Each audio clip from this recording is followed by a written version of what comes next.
Shuji, that was the only name of the warrior who had no surname. This word was all he possessed in this cruel world, the sole treasure of his miserable existence. But none of the mortals ever honored him with this name. In his childhood years, when he was just a helpless offspring, he was called nothing but trash. When the youth matured, he was nicknamed Weed, and then even a degenerate. Entering the threshold of adulthood, the spearman earned even more sinister names. He was called the Poisonous Snake Spear, and later the Demon with the Spear. The warrior rose to the very pinnacle of combat mastery, crushing absolutely all opponents on his bloody path. At one moment he even received a thunderous title, King of the Spear. The only clothing that covered his wounded body was worn-out rags. His food was only a pitiful portion of potatoes per day. The only refuge that this cursed one could call home remained the battlefield. When the spearman stepped onto another battlefield, the enemies began whispering among themselves, realizing they faced the demon himself, the one whom rumor named the King of the Spear. Despite the enemy's bad reputation, the captain of the opposing army continued to shout vulgar curses, urging his fighters to a fierce assault. After all, there was only one warrior against them. Considering their overwhelming numerical superiority, they would surely be able to wound this upstart, and then completely defeat him. However, the commander who shouted louder than all the others fell first. The hero pierced his head through with one lightning-fast strike. Immediately after such a terrible massacre, the frightened soldiers began throwing their spears at the demon, desperately trying to hit him somehow. But the warrior twisted away from all their attacks with inhuman agility. The spearman wondered, was he born for battle, or did fate force him to master this deadly art? However, the main thing remained that he had taken countless lives, wielding only a spear in his bloodied hands. Despite the fact that even after this unequal battle the warrior survived, the grievances and discontent of the dead souls continued to whisper in his tormented mind. In the end, the one who was always mocked, called trash, perished, lying on the battlefield. Such was to be his end. However, a certain error of fate occurred, because of which he did not perish into oblivion. Instead of oblivion, the spearman was reborn. And now the trash, who had been mocked all his life, opened his eyes again. At first, the warrior thought he was reborn in the body of some infant. But very soon he noticed a gilded mirror nearby. Looking into it, the young man realized he looked like a teenager about the age when he still worked as a boy running errands. While the spearman was examining his reflection, he heard loud cries and the clanging of metal. A fight broke out. The coachman defended the goods at any cost, so as not to let the robbers carry away a single item. A battle unfolded between the forest bandits and the escort bureau Roaring Tiger. Of course, it was hard for the warrior to believe that he was once again on the battlefield immediately after reincarnation. At that very moment, one of the bandits sneaked up on him. The robber did not understand what a brat like Shuji was doing here after all. The guy did not look like anyone from the guards, so the scoundrel took him for an accomplice. When the bandit came close, the spearman was able to make out the enemy. These scoundrels hid in the forest thicket to rob and kill people. However, from the way the bandit's eyes twitched and his body was tense like a string, the warrior realized most of the bandits were ordinary amateurs. At that moment, the forest scoundrel himself made it clear it did not matter whether the boy was an accomplice or someone from the guards. He was still part of the escort, and therefore had to die. For this, the bandit swung his spear. However, as Shuji predicted, the enemy's movement was too predictable. In the end, the youth easily intercepted the bandit's spear, then pierced the throat of this forest scoundrel with the same spear. Of course, the warrior no longer had those legendary battle feats of the past behind him. However, he still had his deadly martial art. This was more than enough for dealing with such petty scoundrels. Although everyone despised the martial art technique he possessed, and even called it demonic, the spearman had no choice now. In the end, he returned to the past and had to survive. While the young man was pondering this, an archer pounced on him, shooting an arrow at point-blank range. Obviously, the shooter thought he had hit the guy right in the head and prematurely rejoiced. However, to the great shock of the forest bandit, the warrior not only dodged but immediately counterattacked with a spear, piercing him through. Of course, the spearman expected an ambush. But not only forest bandits were capable of it. If you don't make sure the enemy is truly dead, you can easily perish. Shuji himself had narrowly escaped death many times on the battlefield, so he was used to checking everything thoroughly. After that, he skewered 2 corpses on his spear and finally its weight felt as it should. Only now was the warrior able to properly consider the situation. The Roaring Tiger Escort Bureau. This name awakened memories of old times in him. After that, shocking the entire crowd, the spearman went straight into the center of the battlefield. Obviously, no one understood what was wrong with this guy, since he was dragging two bloodied corpses on his spear behind his back. Of course, the bandit leader wanted to know what had happened and who this crazy guy was. Moving forward, the leader introduced himself to the young man as the leader of the forest robbers. The spearman eagerly awaited the fight, while the enemy intended to wipe the cheeky grin off the boy's face. The leader lunged at the lad. However, despite the weight of the spear with impaled bodies, the warrior easily dodged the attack. Of course, the leader got angry that the youth only knew how to dodge like a rat. But at that moment, the bandit noticed the bodies of his subordinates, which the spearman had cut through during his attack as they flew past. The hero admitted that the leader's physical strength was indeed impressive. However, it seemed that was all he had, and in the very next moment, the warrior cut the man's body in half, thus demonstrating what is called a true attack. In the end, the spearman laid the leader down with a single blow, letting the other bandits understand that they were facing a real monster. While everyone whispered behind his back, the hero noted with displeasure that his spear was too light. In the end, he came up with nothing better than to impale the enemy's head on the shaft to make the weapon heavier. By doing so, the warrior scared everyone to death, so the bandits immediately began to surrender. In the same way, when blood and demon met on the battlefield, time was rewound by decades, and to that very mountain, the demon with the spear returned once again. While the hero was scaring off the bandits, the escort bureau was catching and killing them, not allowing anyone to escape. Of course, all the warriors believed that fate favored them. That is why they began to gain the upper hand, and wished to finish the showdown with the robbers as soon as possible. At that moment, another one of the famous bandits burst onto the battlefield, who clearly surpassed all previous opponents in strength. He was pushing aside the knights, not allowing them to kill their friends. The robber realized they simply did not have the power to defeat him. After all, they were on completely different levels of strength. At that moment, the spearman heard the voices of the dead souls, who recognized their former leader, and rejoiced that he had come to protect them. The warrior was not surprised that this guy was the leader of the robber fortress after all. He was head and shoulders above the usual rabble. The hero decided to fulfill the soul's wish and take this man with him, fully absorbing his existence beforehand. While the leader fought with all his might, the souls also called the warrior by his name. When the spearman called the robber, he was extremely outraged, not understanding who dared to address him so disrespectfully. But in the very next moment, he had to urgently block the attack of the young man, who rushed at him with incredible speed. Of course, the frightened man did not understand who this kid was, who possessed such monstrous strength and easily knocked him down. And when the robber saw 3 corpses behind the boy, he considered him a crazy freak, skewering people on his spear. At that moment, the leader heard the screams of souls who could not accept that this man was the only one left alive among them. So the dead were calling him to themselves. Of course, the bandit burst into terrified sobs in horror, realizing that he had apparently encountered the demon itself. He begged the heavens to save him. However, the warrior was not at all interested in his prayers. He killed the man with a single blow. As is known, pronouncing a person's name 3 times meant sending their soul to the underworld. The spearman had not used this ability for a long time, so he even felt a strange sense of nostalgia. He remembered his past. Back then, he was a rookie who was assigned the hardest reconnaissance work. He was told then that if he joined the army, he would not go hungry. However, it seems these bastards deceived him. In the end, the fact that he was now in the army was no different from the period when he was just an ordinary slave. However, unexpectedly, the young man felt something behind his back as if someone was there, watching him. He did not know what it was. Maybe some predator or even a ghost. But the warrior clearly realized he must not turn around. There was something present there that he was not supposed to see. But Shuji absolutely did not want to die in such a god-forsaken place. Therefore, he swore to himself never to look back under any circumstances. And then a certain voice decided to find out what the boy planned to achieve by clinging so stubbornly to life. His existence was no better than that of a bug. Therefore, this man was extremely curious why the lad was taking such risks. Perhaps, if he had turned around, it would have been his chance to change his miserable fate.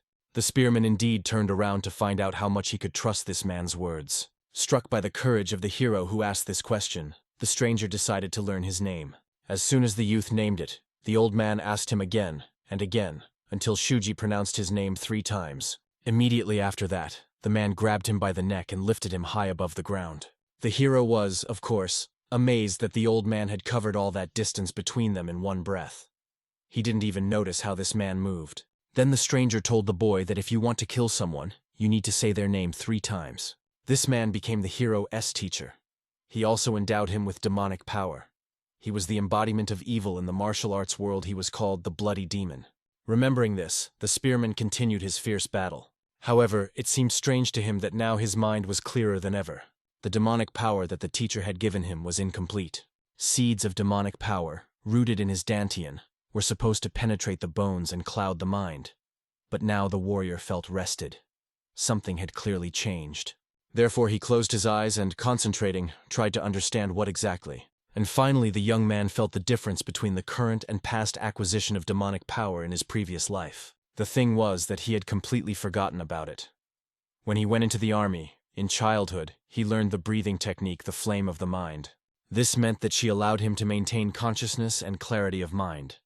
What incredible luck! In a past life, the teacher warned the boy that until he fully mastered the demonic power, it would be difficult for him to maintain his sanity. Therefore, the Spearman was extremely curious about what his mentor would say if he found out that there is a way to preserve sanity. By this moment, the warrior had completely dealt with the bandits. A lady approached him with the rest of the guards. They thanked Shuji for saving them from this dangerous situation. Moreover, the girl was struck by the strength of this young man. He stood at a distance, but his presence felt immense. Moreover, he was destroying the bandits one by one with frightening ease. They could not let such talent slip away. Although the girl did not know why such a gifted person worked as a convoy guard at their bureau, she still dared to ask the warrior to continue providing them with his strength. Obviously, she was shocked when the hero easily, without remorse, refused. Realizing that the girl had nothing more to say to him, he immediately decided to leave. However, she could not allow such a strong man to leave them. If this young man had joined them, from that time all valuable cargo would have been in absolute safety. Therefore, the girl handed him a golden plaque from the Tiger S Pit sect, asking the hero to take it with him. As the boy could already hear, it was the Tiger S Pit sect that headed the Bureau of Punishment Enforcement. It was a prestigious clan based in Anho. If the Spearman brought this token, he would be accepted as an honored guest. It was a sincere reward from the woman as a sign of her gratitude for the help. Looking at the plaque, the warrior began to recall what he remembered about the Tiger S Pit sect. According to his memories, it was known for its honest and conscientious activities, but after a few years, they would disappear without a trace, becoming a tragedy for the entire martial arts world. In the end, the hero accepted this plaque from the lady's hands, after which, bowing, she explained that they would return to their transportation duties, and once finished, they would come to greet the warrior within the sect's walls. The boy agreed. However, he also decided to borrow a horse from these people. Of course, the lady did not mind lending the horse, but asked the hero to choose another steed. This one had too wild a temper, so they used it only for carrying loads. However, for some reason, the usually unruly horse easily submitted to the Spearman. Moreover, the steed was so frightened that it even wet itself right on the move. The lady was surprised this boy was a real monster, skillfully riding horseback at such a young age. The other guards even joked that the girl fell in love at first sight. This guy was clearly her type, strong, handsome, and the same age as her. Of course, the lady was extremely embarrassed by how the warrior was teasing her. Moreover, he dared to speak like that about their benefactor. She made her fighters understand that she had seen much more than they did. His spear handling technique was special. Of course, everyone thought that he was possibly the son of the famous spearman from a noble family. However, this was not a noble martial art. It was a military technique of spear handling, with a level of skill and insight far exceeding the boy's age. Most likely, this guy was the son of an influential military family who set out on the path of a warrior after completing his training. And this man risked his life to save them. If he learns about the crisis in the Tigrinya Yama sect, he will never ignore it. Therefore, she prayed that this hero would save the sect from the clutches of the Black Dao clan and protect them. At the same time, the spearman scolded his horse, warning that if it soiled itself again, he would cut it to pieces. The steed no longer dared to behave that way. As soon as the horse calmed down, the warrior began to think about the sect itself. Does it really still exist? Moreover, he was extremely curious about how the boy named Ko Aiko was doing. Ko Aiko is a young man whom the hero met after being drafted into the army. The one with whom he had his first relationship in his past life. Back then, everyone mocked the spearman, making it clear that this newcomer was gravely mistaken in thinking he was allowed to eat if he had not first offered tribute to the elders. Of course, Shuji immediately stated that he was hearing about such a thing for the first time. Therefore, the military leader explained the recruits must offer their dinner to the elders. That is the rule. If the boy did not want to be beaten, he had to remember this well. At that moment, another boy appeared, amazed at the brazenness of the mockers. Moreover, he realized if Shuji had recently arrived, then he was the next newcomer. And this also meant that apparently, the local scoundrels were now going to take food from him. Naturally, he was shocked by the brazenness of this boy, and immediately decided to paint his rotten face a little. However, Ko-Aiko immediately threw his potato straight into the man's face, then suggested filling his own stomach with it. However, the martial arts master could not promise that the opponent would still have teeth after their scuffle. Right after the fight began, Ko-Aiko unleashed many precise blows straight to the brazen man's face. After all these received injuries, that one fell to his knees, raising his head high from the pain. The so-called brother himself asked that next time the man would not be shy if he hadn't finished eating, he could come back to him. The warrior would definitely feed him again, and knock out all his teeth to the last one. Of course, the whole crowd immediately scattered away, and Shuji made the boy understand that he should not have interfered in these disputes. However, the comrade only threw his half of the potato to the spearman, indicating that it was better to eat if he wanted to survive. Thus the heroes met. He was the first and only comrade of the warrior, so to speak, the so-called brother. Then, when the young man shared the potato with the spearman, he decided to find out the boy's name. And one day, when these two were desperately fighting for survival, a bloody demon appeared before them. When Ko-Aiko saw how the sinister old man was holding the hero over the cliff, the so-called brother immediately ordered him to release Shuji, and even threatened to launch a signal rocket. The spearman, of course, demanded that his friend run away as soon as possible without looking back. However, the comrade stood his ground, demanding that the bloody demon release the boy. He really did release him. However, Ko-Aiko did not specify that he needed to be lowered to the ground. Therefore, the hero fell off the cliff. Of course, the frightened boy immediately screamed, not believing what his own eyes saw, and the bloody demon only laughed at the youth's discontent, although the old man gave him what he so desperately asked for. Obviously, the named brother, enraged, immediately grabbed the bomb, intending to throw it straight at the old man. However, fortunately, the warrior stopped him in time, shouting and warning that he was fine. Ko-Aiko should run away. The mentor explained to these two that he was not going to kill them for now, so it was better for them to listen to the proposal he had for these young men. If they bring him the herb that will heal his inner wounds, in return the old man will give them strength by which they will be able to survive. After that, the teacher decided to find out what the answer of these two would be. The young men exchanged glances. However, they understood they had no other choice. In the end, both accepted the strange proposal of this old man. Immediately after that, the mentor left them and returned to the dark cave, amazed at the dignity in the eyes of these two boys. After that, the bloodthirsty demon also revealed that there are creatures known as unbridled demons. These are human souls that were devoured by tigers and fell into demonic decay. These are corrupted souls that become subordinates, sacrificing other souls to raise the spiritual rank of their master. The demonic technique he developed followed the same principle. It absorbed the grievances of the dead to raise its spiritual rank. The technique was called the art of the unrestrained demon. This magic had 3 stages: the compression stage, the tempering stage, the transcendence stage. Each of them had 10 levels. Upon reaching the compression stage, a person could release demonic energy like steam. At the tempering stage, blood turned into deadly poison when demonic energy was released. It seemed as if blood was gushing from the body. As for reaching the stage of transcendence, the teacher himself trampled the whole world, having risen only to the 4th level within this stage, and concepts such as good, evil, and even the demonic lost all meaning for him. Therefore, the mentor wished that the disciples would seal his instructions in their hearts and go to the battlefield and kill endlessly. Only in this way will they gain the strength to change their fate. And so both named brothers fought back to survive no matter what. After that, the young men returned to the teacher again, and the time for their final deal came. The grass they were supposed to bring this time is the 100-year-old snow ginseng. The spearman immediately agreed to do it. But Ko-Aiko protested somewhat strangely. The comrade knew that the century-old snow ginseng was beyond their capabilities. Therefore, at first, he asked the teacher to help them open the front meridians. The named brother explained to the dissatisfied old man that if they use the herbs they currently have to open these meridians, they will be able to obtain the final ingredient.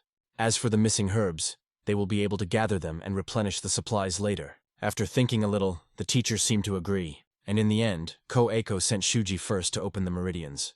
Comrade explained to the guy that he would go first, open the meridians, and while in the process, he himself would gather more herbs and then open his own meridians. The hero himself at this time would also go to gather herbs. As is known, going second is always harder. Therefore, It was a deal beneficial to both of them. After thinking a little, the dissatisfied warrior still agreed. Some more time passed, and the spearman, covered in arrows, returned back to the mountain. The young man hoped that the herbs he gathered would be enough, and now everything would be fine with his brother and master. However, when the hero returned, he saw that his teacher already had his head cut off. After that, the warrior noticed his brother, who was sitting behind the dead old man. When the spearman rushed to him, Ko-Aiko had already lost so much blood that he began to fall to the ground. The hero immediately rushed to his comrade, grabbed the named brother in his arms to understand what had happened. In the end, the dying man explained that this old man initially did not intend to leave them alive. Therefore, he had to act before they were killed. The warrior understood apparently. For this reason, Ko-Aiko told him to open the meridians first and go gather herbs. The meridians of the named brother were destroyed, and the demonic energy was completely exhausted. The comrade had planned mutual killing from the very beginning. When the hero cried, Ko-Aiko asked him to wipe away his tears after all. Killing a half-dead old man was a trifle. The dying man decided to ask the warrior if he guessed the reason why Shuji would remain alive. The reason was simple: the spearman was a warrior of the Roaring Tiger Escort Bureau. In fact, Ko-Aiko was the last surviving member of the destroyed Tiger Pit sect. The hero once mentioned that he had worked for a short time as a warrior of the Escort Bureau, and said that the head and mistress of the sect were good people. It was then that everything began. The named brother accepted Shuji as family, for the spearman was the only one who spoke warmly of his parents. Ko-Aiko did not regret meeting the hero at all. Therefore, the comrade hoped very much that if Shuji had a chance, he would take revenge for him. For this reason, in the present time, the warrior swore to do everything possible so that this situation would never arise. First, the spearman must prevent the destruction of the clan. Earlier, the heroes saved the Escort Bureau and their financial support, so perhaps the future has already begun to change. But this was still not enough. Therefore, when the young man arrived at the sectus walls and saw a boy passing by, he immediately jumped off his horse. He felt some dissatisfaction when he looked at the hero. However, the spearman called the man closer to ask him a question. The passerby, of course, immediately got angry, thinking that this brat did not understand at all how to behave with older people, since he appeared out of nowhere and called him so disrespectfully. However, the hero grabbed the man by the head and ordered him to be silent and answer his questions. Very soon the disobedient passerby was subdued, and the warrior looked around. After all, he had not been in this city for a long time. Apparently, the small estate where the spearman stopped was the legendary sect Tiger Pit. Afterwards, the young man asked about the name of the sect leader and his wife. They were exactly the same as in the previous life, but the name of their son was different. He was not called Ko-Aiko. Of course, Shuji was shocked. Therefore, he immediately ordered to name the name of the offspring of this family. The man hesitated, and the hero was very worried that perhaps returning to the past had changed the reality he knew. However, everything else matched his previous life. Therefore, the spearman got angry, thinking that this man was deceiving him. The warrior explained that if he now went to the Tiger Pit sect and found someone named Ko-Aiko there, the passerby would be in big trouble. However, it turned out that a person with such a name was indeed inside the sectus walls. The catch was that the hero asked if the sect leader and his wife had a son named Ko-Aiko. The man did not understand why the warrior was turning the young lady into a man. After all, the head of the Tiger Pit sect had no sons, only one daughter. And this very lady Ko-Aiko was a woman. Shuji thought about it for a long time. However, he considered it some kind of absurdity, and Ko-Aiko simply could not be a woman. At the very least, if he showed the golden token, he could get into the Tiger Pit sect and see everything for himself. But if that was really the case, then the fact that Ko-Aiko was a woman would interfere with his further actions. That means there must be some other way. At that moment, one of the workers jumped out from behind the gates. Immediately seeing the hero, the worker cursed foully, not understanding how the guy dared to show up at work as if nothing had happened just now. After that, he grabbed the young man by the scruff of the neck and pulled him inside the sect, indignant that all sorts of riffraff were hired for work. After all, the spearman was supposed to have cleaned up the horse manure long ago, but instead, he ran away. Of course, Shuji understood that some misunderstanding had arisen, but in reality, everything was going as well as possible in his case. At that time, the guy introduced himself as the stable manager of the Great Tiger Pit sect and explained to the hero his job to clean the manure and feed the horses. The overseer believed that this job was the best possible option for a homeless person. All other details the manager had explained to the guy 2 days ago. Obviously, it so happened that the warrior was not here at that moment. He knew nothing. The servant thought that the hero might have a bad memory, which is why the young man contradicted the elders. Or maybe this child was simply foolish. The overseer explained to the spearman once again that those who manage the stables are important people needed by the sect. Moreover, the sect leader took pity on the hero, a homeless child, and took him in, so the boy must make sure to do his job well. The manager kept yelling at Shuji when he looked at the horse that suddenly neighed loudly behind his back. After that, the steed reared up and broke through the stall where it had been standing all this time. Of course, the spearman was surprised, not understanding why the horse suddenly went wild. The warrior didn't even realize where it came from. The others, watching the stubborn horse, understood such a reaction was to be expected from a first-class horse.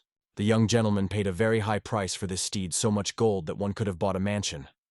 And still, it was not easy to handle this animal. Moreover, the young master was not worried at all that the stable manager was injured because of the horse after all. The heir considered these people no better than dogs. He only decided to give them some feed before leaving to somehow soften the incident. The workers immediately began to lead away the manager, cursing this pervert from the Jiao clan estate, not understanding what he had forgotten here today. The spearman had heard about this guy in his past life. The heir was the instigator of the fall of the Tiger Pit sect in those times. At that moment the young master himself was indignant. His clothes reeked of horse manure. The heir felt he was getting dirty just by being in that stable. So he decided to leave. However, unexpectedly the sect leader appeared, who heard the commotion and clearly did not expect the young master Jiao to show up. For this reason, the stern old man Koganon decided to find out what had brought the young master here. Of course, the young baron immediately hurried to bow in order to greet the leader Koganon, and explained that he had come for only one reason: he wished to visit his future bride. Of course, the old man immediately became angry, because if it was about Ko-Aiko, the head did not remember approving such a marriage. However, the young man was still determined to have the wedding as soon as he turned 16. The heir reminded that their wedding was supposed to take place in a year. This was already being talked about throughout the district. Even the village children had already started singing songs in honor of this celebration. Of course, Koganon immediately realized that he knew it was the young lord who spread this rumor to ruin his daughter's future, and the baron himself just shrugged, considering Koganon a real joker. Considering that their Jiao clan was still inferior to the Tiger S-Claw sect, they would not have gone so far as to marry their daughter. At that moment, when the father was already ready to explode with anger, Lady Ko-Aiko herself appeared. The girl made it clear to the persistent young man if these rumors were really a ridiculous coincidence, then the heir should stop worrying about her. Instead, he should look for another woman. Of course, the young lord immediately made the beauty understand that the rumors surrounding them could be very dangerous. However, the girl saw no point in continuing their conversation. She was not going to marry either this young man or anyone from the Jiao clan. Therefore, she demanded that he leave. The young baron himself was amazed that the lady behaved like a powerful person. Although the Tiger S-Claw sect was almost bankrupt, they were as arrogant as ever. After that, the heir decided to return to the original plans. After all, they had only stopped here on the way to the city. Their visit for today was already over. However, on the way, the retinue continued to discuss that it turned out the lady was even more beautiful than the rumors claimed. For this reason, young Mr. Jiao was enchanted by her beauty. People say that she can captivate an entire nation with her beauty, and that is not even an exaggeration. However, as is known, a beautiful woman who has no power and money is doomed to a tragic fate. The master believed that this girl was too beautiful to be the daughter of the sect Tiger Pit, and she must curse her misfortune of being born here. However, she was extremely lucky that such a depraved man like him set his eyes on her. The heir will help this poor girl. After that, the young gentleman mounted the horse and intended to set off for the city as soon as possible. But, unfortunately, the steed did not move. It simply stood still. Obviously, the assistant also thought that the horse was a little sick. However, at that moment the horse began to foam at the mouth, after which it collapsed to the ground. Of course, no one understood what had happened to the horse. Why did the steed suddenly die? At that very moment the hero held the organs in his hands, which he pulled out using the technique of fox bones. With the art of a fox spearman, he carved out the liver without leaving traces. Therefore, no one will know why the horse suddenly disappeared. And yet the warrior was infuriated by this young lord. Because of him and his clan, those terrible events with the Tiger Pit happened. Once Ko-Aiko said that the fall of the sect was caused by a power struggle in the estate of the Jiao clan. This person was pulling the strings from the shadows. And most likely, the girl suspected it too. It is precisely for this reason that she considered her beauty a curse. Now the hero began to understand why the named brother had burned his face with fire in his past life. The spearman decided not to delay and to avenge his comrade. From this moment, the warrior will finally begin to act. The events moved to the province of the city Anho, in the prefecture Naimatsu. The young man walked through the neighborhood where there was constant noise and quarrels of drunkards. Someone was drinking to oblivion. Some wife was driving her drunken husband away. And so, among all these houses, the hero reached the store selling agricultural tools. There has been no spearman here for a very long time, since his previous life. When the warrior entered, there was a man sitting on the floor, sipping alcohol. The boy introduced himself. However, obviously the blacksmith did not know anyone by that name. Therefore, he asked the lad to go somewhere else. However, the hero knew perfectly well that the master no longer worked, but still came to him. The warrior wished for him to make a hammer. It needed to be made 17 sun in length, 4 sun in circumference, and the pommel at the top had to be specific. It was also important to consider that the weight should not exceed 10 dan, which greatly surprised the blacksmith. Of course, the craftsman tried to explain to the boy that he would not be able to drive nails with this hammer. However, this hammer was needed by the spearman not for driving nails at all. A double wrapping of 18.5 sun using crocodile leather was also required. And the warrior needed a well-forged weapon, something heavy. Naturally, the master immediately decided to find out what the hero preferred: sword, axe, or spear. As soon as the youth named spear, the craftsman immediately demonstrated the best weapon he had. Sharpening just its blade would take a whole day, and the warrior was quite satisfied with this. However, the spearman also needed some small, sharp weapon. The blacksmith immediately destroyed the box on which the hero was sitting. There was a whole bunch of iron spikes inside. Of course, seeing that all of them were of excellent quality, the warrior decided to buy them all. The master found out where it was best to deliver. However, the hero promised to come and pick them up himself. Although the craftsman saw that the young man was all wound up, he still warned that such an amount of equipment would not be cheap. However, the spearman, as if nothing had happened, ordered the man to name his price. Then the old man sadly told that 3 days ago his daughter died. The blacksmith wanted to find out if there was any way to bring her back to life. At that very moment, the craftsman touched the hero, but realized he was a living person. He smelled so strongly of blood that the master decided he was a ghost, which is why he asked for such a price. The old man thought of nothing. He simply wished, instead of payment, that the young man kill all who destroyed his daughter. The cult Black Dao was responsible for the murder of his daughter. Of course, the hero, hearing this immediately, turned around and left, ready to get to work. The blacksmith warned at the last moment there were 4 of these people. They called themselves the Elite 4 of the Black Dao. The craftsman hoped the warrior had heard the names of his enemies correctly. However, there was no need to name the enemy again. The spearman was going to kill everyone anyway because he needed to avenge Ko Aiko. Finally, already at the exit, the young man decided to find out if the man happened to have work clothes and poison. Of course, the blacksmith was amazed. It seemed the craftsman did not trade such things. However, the old man had everything necessary, both suitable clothes and even a bottle of poison. The skin belonged to a bear that had killed 74 people. The bottle contained deadly poison obtained from the Mao tribe. Although the master did not check whether the poison was real, the hero immediately hurried to open the vial. The poison really smelled very strong. However, nothing more than that. So the warrior quickly realized that the blacksmith had been deceived. And yet the spearman decided to take this poison. Although not as good as Mao poison, it should still be useful. After that, the young man warned that he would take the entire order and goods tomorrow. However, right before the very exit, the hero saw some human bones lying near the door.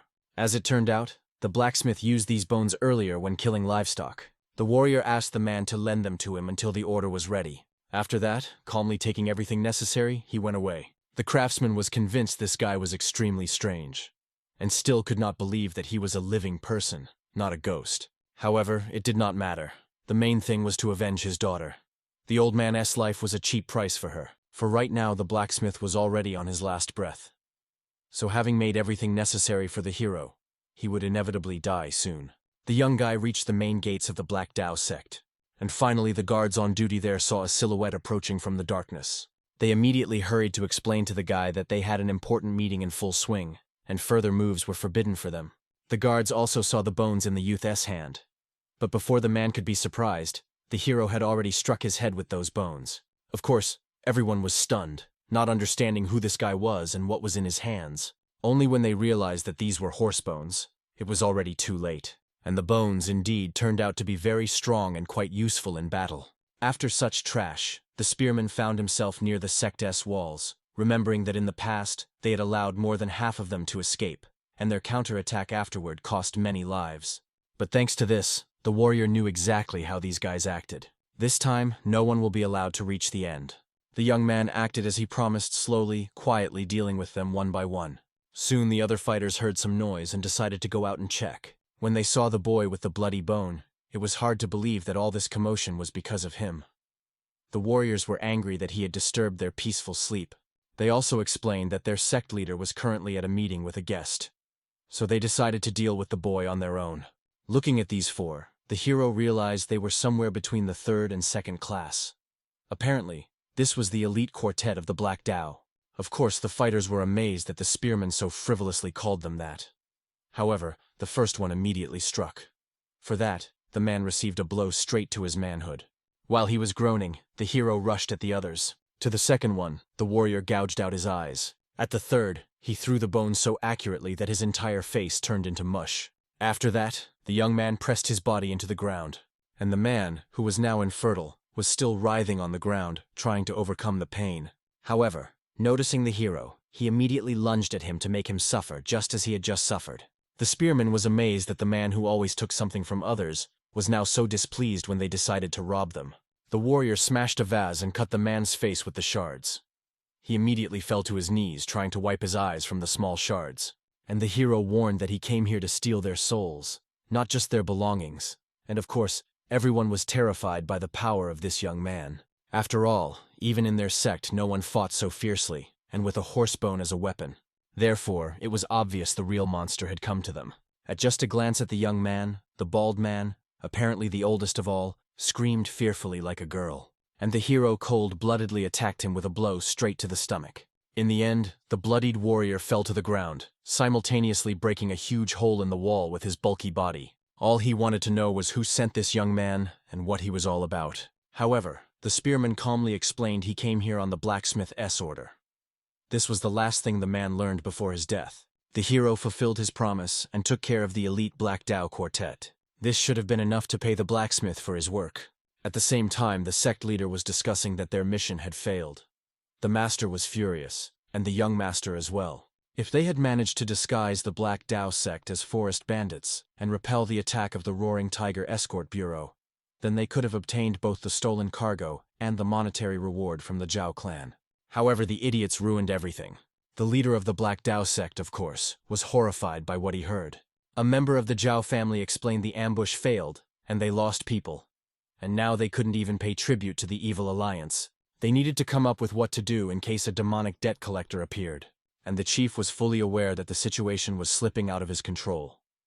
They sent enough people to destroy the escort of the Roaring Tiger. They could not even imagine that instead they would be the ones destroyed. No one returned alive. Therefore, they had no idea what had happened. Swordsman Jiao was convinced it was necessary from the very beginning to send someone from the Elite Four of the Black Dao. However, the leader did not suspect that things would go so far. If they had been told earlier how strong the guards of the Tiger Pit sect were, they would never have gotten involved in this quarrel. The swordsman was shocked that the head of Black Dao was trying to shift all the blame onto them. The scoundrel decided to make it clear if Black Dao screws up one more time, they will all be dead. If the Roaring Tiger Escort Agency does not fail its transportation task, then the Tiger Pit sect will not find itself in a hopeless situation. Then the Master's plan for marriage will not come true, and their brat heir will not calm down until he gets that girl. However, the leader could no longer listen to all this hype. Therefore, he literally shouted that he understood his task. But at that moment both froze when they heard a loud noise. This noise came from the entrance, which was supposed to be guarded by the Elite Four. A hero appeared who was just passing by the meeting room. When the warrior entered inside, he immediately threw down 4 severed heads of the Elite Dao foursome. Obviously, 2 people here were horrified, believing that an orthodox sect had sent some kind of master here. When the Spearman began to approach them, the man was the first to shout, begging him not to involve him. He introduced himself as a member of the Jiao clan, who had no connection to the Black Dao and came here only for negotiations. The hero, upon hearing this, bit his lip hard until it bled and spat the blood straight into the insolent man's face. At that very moment, he was trying to explain that he would extend a helping hand if the Spearman came from the Orthodox Union to wipe the Black Dao off the face of the earth. However, after the spit, he recoiled in fear, not understanding why the warrior treated him that way. After all, he had nothing to do with those scoundrels. But at that moment, the clan representative felt a terrible pain that paralyzed his entire face. Then the hero remembered the teacher's words. Those who possess the highest demonic art are called demon slayers. The blood of demon slayers is a deadly poison to martial arts masters. Of course, it was still not as deadly as the poison of a real demon, but it should still sting like ground chili pepper. Right now, the man had no idea what was happening to his body, why he felt unwell. The audacious man randomly tried to attack. However, the spearman easily avoided all the blows. The warrior saw that the skill of this master was first class. However, it was still not at the level of the elite four fighters. In the end, the hero unleashed his demonic art, which both people in the room recognized. Then they realized it was not a member of the orthodox faction who had come to them, but a true mad demon. The spearman, as befits a mad demon, attacked the member of the Jiao clan without remorse. As a result, with one blow of brutal force, his head was smashed into real mince. As is known, the demonic path is an art and even a being, a creation that has overcome the ideological and ethical boundary between orthodox and unorthodox sects. They are the embodiment of evil, the only enemy that the entire world of arts must destroy. And one of these monsters has now appeared in the Black Dao sect. Those who use demons are wild beasts. Until they reach a certain level, all they can do is kill. Fortunately, while Shuji was distracted by a guy from the Jiao clan, the leader could slip away and contact the evil alliance. If that doesn't work, then he will have to run to the military alliance. However, the leader did not manage. The hero calmly stopped him, calling the man by name since he knew him well. Of course, the chief was amazed that Shuji was completely sane even after mastering the demonic art. Apparently, at such a young age, he was already a master of the highest level. In addition, it was clear that the spearman fully controlled his demonic energy. Immediately falling to his knees, the man begged the hero to spare him. If he did, the chief was ready for anything. Today was the deadline for paying tribute to the evil alliance. If anything happened, he would lose his head. Then the noble lord could suffer. Shuji, honestly, was amazed by the chief's submission. He was apparently much more informed about demons than one could expect. In the end, the warrior demanded that the man give up his martial arts. If he refused this deal, then he would be killed by the hero. Of course, the leader perfectly understood that giving up his martial arts would be tantamount to death. In the end, he had no choice but to try to deliver a counterattack. The spearman knew very well that the man was nothing more than a coward who only knew how to talk. The leader attacked. However, he only managed to slightly graze the youth's head. Feeling the energy emanating from Shuji, the leader realized he was still not a master of the highest level, just a secondary warrior who dared to deceive him, which was extremely bold on his part. The hero only smirked, amazed at the naivety of this clown. Only his naivety made the spearman's task easier. After all, the warrior still wanted to finish off the Black Dao. At that moment, the leader felt something strange, as if some trick had been played on him with the last strike. Shuji thanked the man because in normal situations it would have been extremely difficult to deal with him. But the man misunderstood everything himself, which greatly simplified the task. At that moment, the leader was already being enveloped by souls wishing for the man to die with them. These were the souls of the Dao Four. Of course, the leader immediately tried to cut them, driving them away from himself. While he was fighting these demons, the hero got an excellent opportunity to attack. The leader quickly realized the hero had sharp and precise movements, like an assassin-s. At the same time, with the composure of a true warrior. These are movements that cannot be predicted. They are made to destroy the enemy in any situation. The spearman was literally like a demon on the battlefield. In the end, the final blow struck the leader right on the chin. The leader was thrown away, and at that moment a pile of papers flew off the table, scattering everywhere. The hero caught one of them and examined it. It said that the leader kidnapped ordinary women and sold them to brothels, then extorted money from them to develop the Black Dao sect to such a scale. The leader even owed debts to the Roaring Tiger Escort Bureau. The chief immediately began to apologize in tears to the mighty warrior for his wrongdoing, swearing that if the hero spared him, he would never do anything bad again. However, the spearman only wanted to know how many people had begged like that for the man to spare their lives. Asking about this, the warrior slowly began pouring burning oil directly from the lamp onto the man.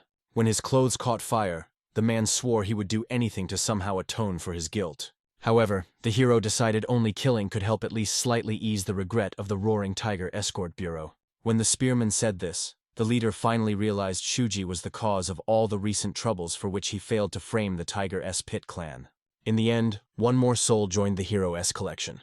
The same one calmly, for the last time looking at the burning corpse, prepared to leave. But he understood that this leader, unlike the one from the Jiao clan, really was someone of significance. At that very moment, a whole crowd of warriors gathered behind the door, eager for revenge. When the main hero appeared before them, they were shocked.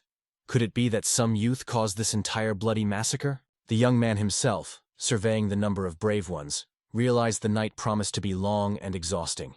In the morning, rumors about what happened to the Black Dao spread throughout the city. The entire sect was wiped off the face of the earth, and their estate turned into ashes. The townspeople rejoiced, believing that these villains received their deserved end. Members of the Tiger S Pit sect were especially happy, for they had suffered greatly at the hands of these scoundrels. As is known, the Black Dao owed a debt to the Tiger S Pit with huge interest, and then their leaders kept appearing in the sect, causing disorder and tyranny. But thanks to what happened, now the debts turned into nothing, and the Tiger S Pit came out ahead. Everyone was incredibly curious who was the warrior that had won the victory. He became the true hero of the entire province. But at that very moment, the stable manager did not forget to scold the novice. Our main hero was resting instead of properly cleaning the horse manure. When the overseer approached the young man, he was seized by rage from the expression on the subordinate's face. It was clear that he had some problems with his instructions. Shuzi, to be honest, was already quite tired of the manager's behavior. The young warrior even intended to show his golden token. However, he reasoned that it was better not to attract attention now before he settled scores with the Jiao clan. At that time, the manager had already begun threatening the young man with his fists, saying that if he did not start obeying him, the conversation would take a completely different turn. But at that very moment, the overseer was sharply distracted, hearing a familiar voice behind his back. It was the very noble lady who had asked the senior comrades to stop bullying the recruit. Of course, the visitor was not very well versed in traditions, but she believed that newcomers deserved certain attention from the veterans. It was Lady Ko Aiko. However, in his mind, our hero perceived her quite differently. The manager apologized to the noble lady but explained that this guy did not obey a single order. However, she saw nothing strange in this. Shuzi was still a child, probably doing this kind of work for the first time, so patience should be shown to him. And when the manager dared to mention that the main character was nothing more than a vagabond, she reminded him with displeasure even a chance brush of sleeves can be fate. Therefore, one should cherish every acquaintance, for life is extremely unpredictable. Shuji and the manager might meet again somewhere far from here, and even become a family. Many pondered the words of the noble lady, not even knowing what to say. The girl herself addressed the newcomer, asking him to inform her if anyone continued to oppress him. The young man was amazed. The girl's face was completely different from how he remembered it. But even despite this, her eyes were exactly the same as that time. The main character agreed, but on the condition that the girl would also come to him if someone started to hurt her. The lady herself froze in amazement, while the stable manager could not understand which madman dared to speak to the young lady in such a manner. However, she only smiled, promising that she would do so if necessary. Our hero returned home, where all the prepared weapons were already ready. Now he had avenged those who fell in the escort bureau, as well as the blacksmith. All that remained for him was to deal with the killers of his named brother from his past life. Thus the young man reached the very estate of the Jiao clan. With a lightning-fast movement, he jumped over the walls, remaining unnoticed by the guards. One of the patrolling guards heard some strange noise, but it was already too late. He was instantly killed by the main hero. Moreover, he dragged the body around the corner to avoid raising any suspicion. The warrior also took the guard's uniform from the dead man. Now he completely blended in with the crowd. As the young man passed by, seemingly making a round, he overheard the maids whispering that the security was strengthened that night. After the entire Black Dao was destroyed in one night, this was a quite natural precaution. At the same time, our hero noticed 3 more guards nearby. He took a small iron dart, and with impeccable accuracy, threw it straight at one of the fighters. When the iron pierced his head, he immediately got distracted to pull out this suspicious object. At that very moment, the main hero attacked him before he could raise the alarm because of the spikes. Of course, his comrade immediately noticed that the young man had collapsed to the ground. The guard decided to find out what had happened, whether he had fallen asleep on duty. While he was speaking, he did not notice at all that poison had already been mixed into his bread. The guard quickly finished his food, after which he went to deal with the junior comrade. Only then did he finally see that he was bleeding profusely from internal injuries caused by poisoning. In the end, the guard collapsed to the ground and began convulsing, which the others noticed. Of course, a commotion immediately arose about the poison, so the guards turned their attention to the kitchen staff. There could have been spies there. All the gates were also closed to make sure that no one would leave from here. Our hero then inspected his weapon. The blacksmith was still as skilled a master as before, which pleased the young man greatly. Moreover, now that the equipment had been checked, he could make a serious visit. Everything necessary for the Jiao clan to disappear tonight was with him. At that time, the guards were discussing that because of the incident with the Black Dao, they now had to stand guard on every floor without rest. They considered it a useless waste of time, but immediately after these words, our hero burst through the window. The guards immediately took him for a hired assassin, but they hadn't even managed to draw their swords. Just one attack was enough for the main hero to defeat 3. Of course, the others immediately heard the noise and rushed to check. While the young man was climbing upstairs, he encountered another guard who wanted to find out about the guys on duty on the 4th floor. What was that sound just now? Since their master had already gone to sleep, everyone was supposed to keep quiet. The guard asked Shuji to return to his post and told the others to be quieter. However, he noticed that the main hero was wielding a spear, not a sword. By the time he noticed this, it was already too late. Shuji rushed forward and attacked him, piercing his chest. The other 2 guards realized that a hired assassin had come to them. However, our hero easily dealt with them. He skewered one on the spear and used his hammer against the other. After this noise, all the other guards also heard it and immediately rushed at the enemy. They didn't understand how he had slipped through the outer guard and what the others were doing. Now the uninvited guest was already so close to the master. However, the warriors did not advance far. The main hero scattered metal spikes, which they impaled themselves on. While the guards were holding their legs, the young man easily killed them using the spear and hammer. But at that very moment he heard the voice of the master, which had truly terrifying inner strength. It was obvious the head of the Jiao family was on a completely different level than the head of the Black Dao. The elder who stepped forward noted that it was extremely rude to appear without an invitation. Basic manners must always be observed, even by assassins. Our hero felt no anxiety, only rejoiced that he had finally met the man who had killed countless people for his own benefit, and sent Ko-Aiko straight to the underworld. The old man himself, as if nothing had happened, decided to find out what had brought the boy here at such a late hour.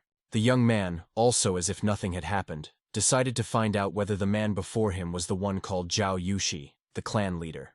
Of course, the elder was angered that this insolent fellow did not watch his tongue at all. He even decided to find out where such a daring guy had come from, because no matter how you looked at it, it did not seem that he was from any sect.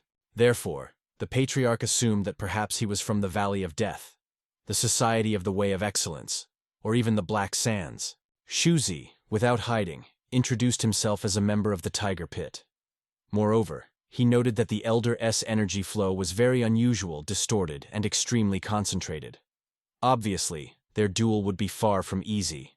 The head of the family himself found it hard to believe that the disciple of the leader of the Tiger Pit sect had come to him. He could not imagine that the man had raised a tiger like our hero.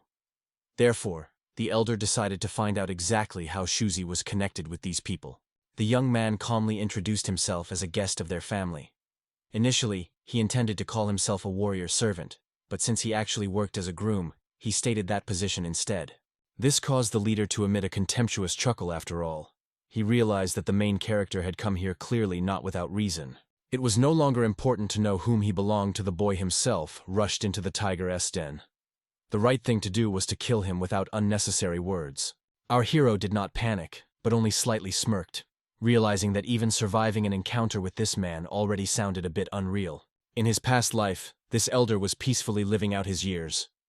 Ko-Aiko had to swallow tears, never managing to take revenge with his own hands. But now this life is different, and the young man was not going to miss the chance to avenge his friend right here and now. When their weapons clashed, the old man felt a certain shock. After all, he failed to defeat the boy with a single strike. At one point, he even thought that the boy had used magic. For some reason, the patriarch felt in the young man the inner strength of the Jiao clan as martial art. Our hero only smiled, inviting the elder to find out for himself the reason why he had this strange feeling.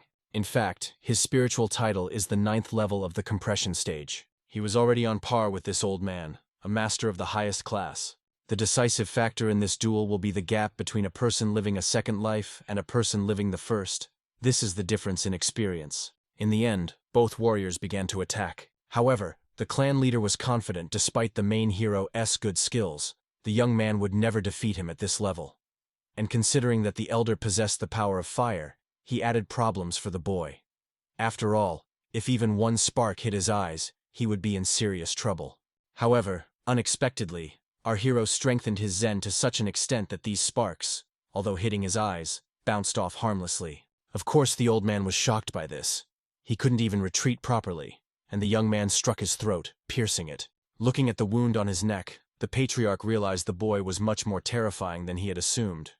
Fortunately, his head did not fly off from a single blow. However, the elder was also close to slashing the opponent's belly open and spilling his guts out. Shuji could not deny this. The enemy's attacks truly had a large range, and his movements were like those of a battle-hardened veteran. Finding an opportunity for victory was extremely difficult. In the end, the young man tried to distract the man using throwing weapons. The elder was surprised that the main hero even knew how to use these little things. And when he saw a hammer flying toward his head, he realized the boy's persistence was undeniable. Now he really wanted to know who had raised the young man. So if he surrendered now, the elder agreed to make him one of his vassals. Of course, it was a vile proposal the patriarch hid behind these words, while preparing for the next attack. At that moment he went on the offensive, and his movements were so swift that our hero barely managed to defend himself. At some point, the elder still managed to pierce his chest, because the young man stumbled over the corpse of one of the soldiers. The leader was quite surprised that Shutsuji had the courage not even to cry out after such a wound. This guy was completely different from the foolish son of the leader after all. His offspring was bedridden even from a small cut on his finger. For this reason, the elder decided that such a simpleton needed a strong wife. He would do anything to see his grandson's face while alive. The man thought as if he knew how much time he had left to live. At the same time, our hero grabbed the opponent's blade with such force that he could not even pull it out. No matter how strong a grip a person had, holding a sword in such a position was impossible. The elder quickly realized apparently, the guy was doing everything to hold the blade with his own ribcage. This was truly reckless madness.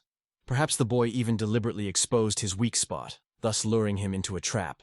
Our hero decided to reveal the truth to the elder how many years he had left to live. Immediately after that, he uttered his name for the first time, and the patriarch felt a terrible pressure on his body. His whole body told him he must immediately escape from this feeling of fear.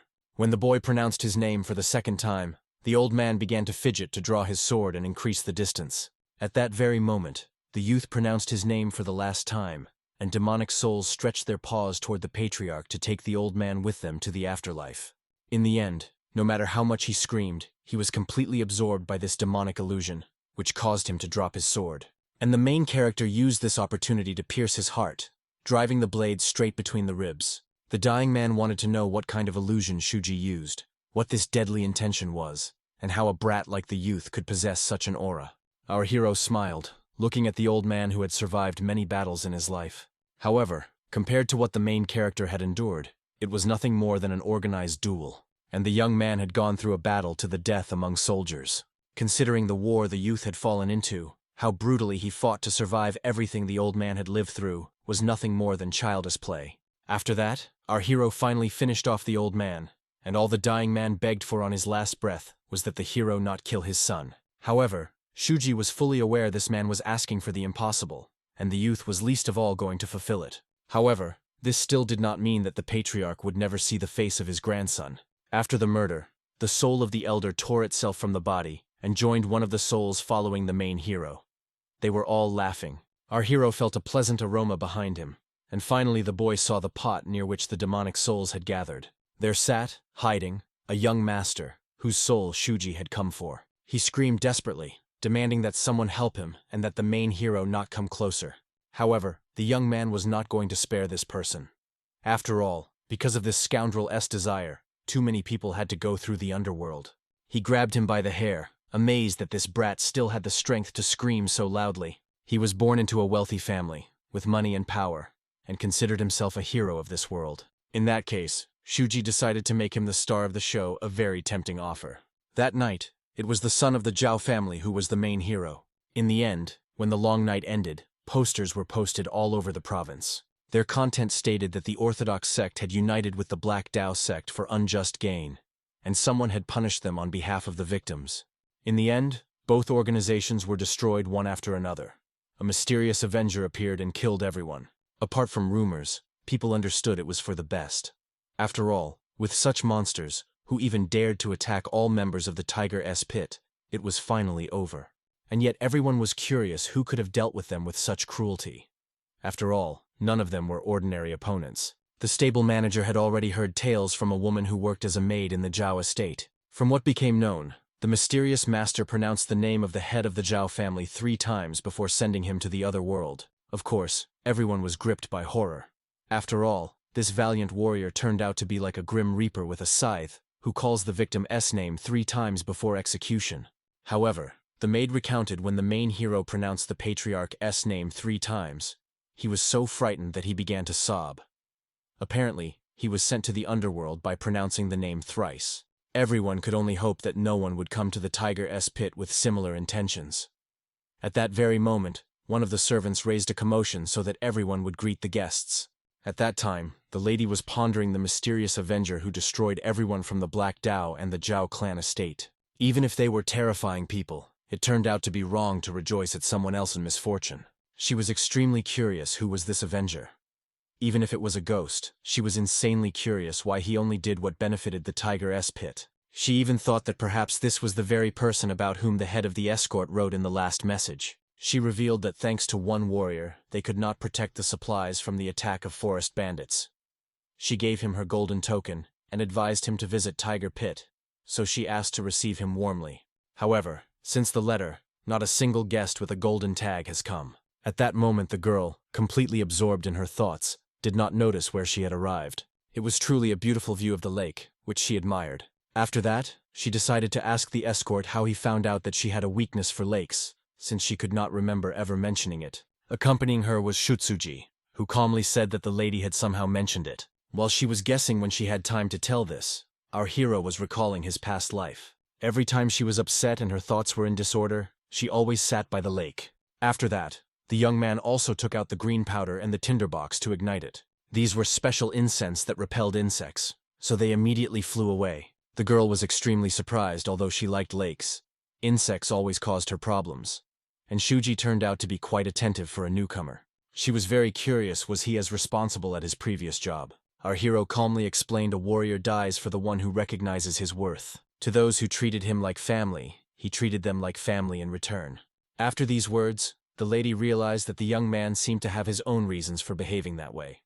Therefore, she decided not to stick her nose into other people's business.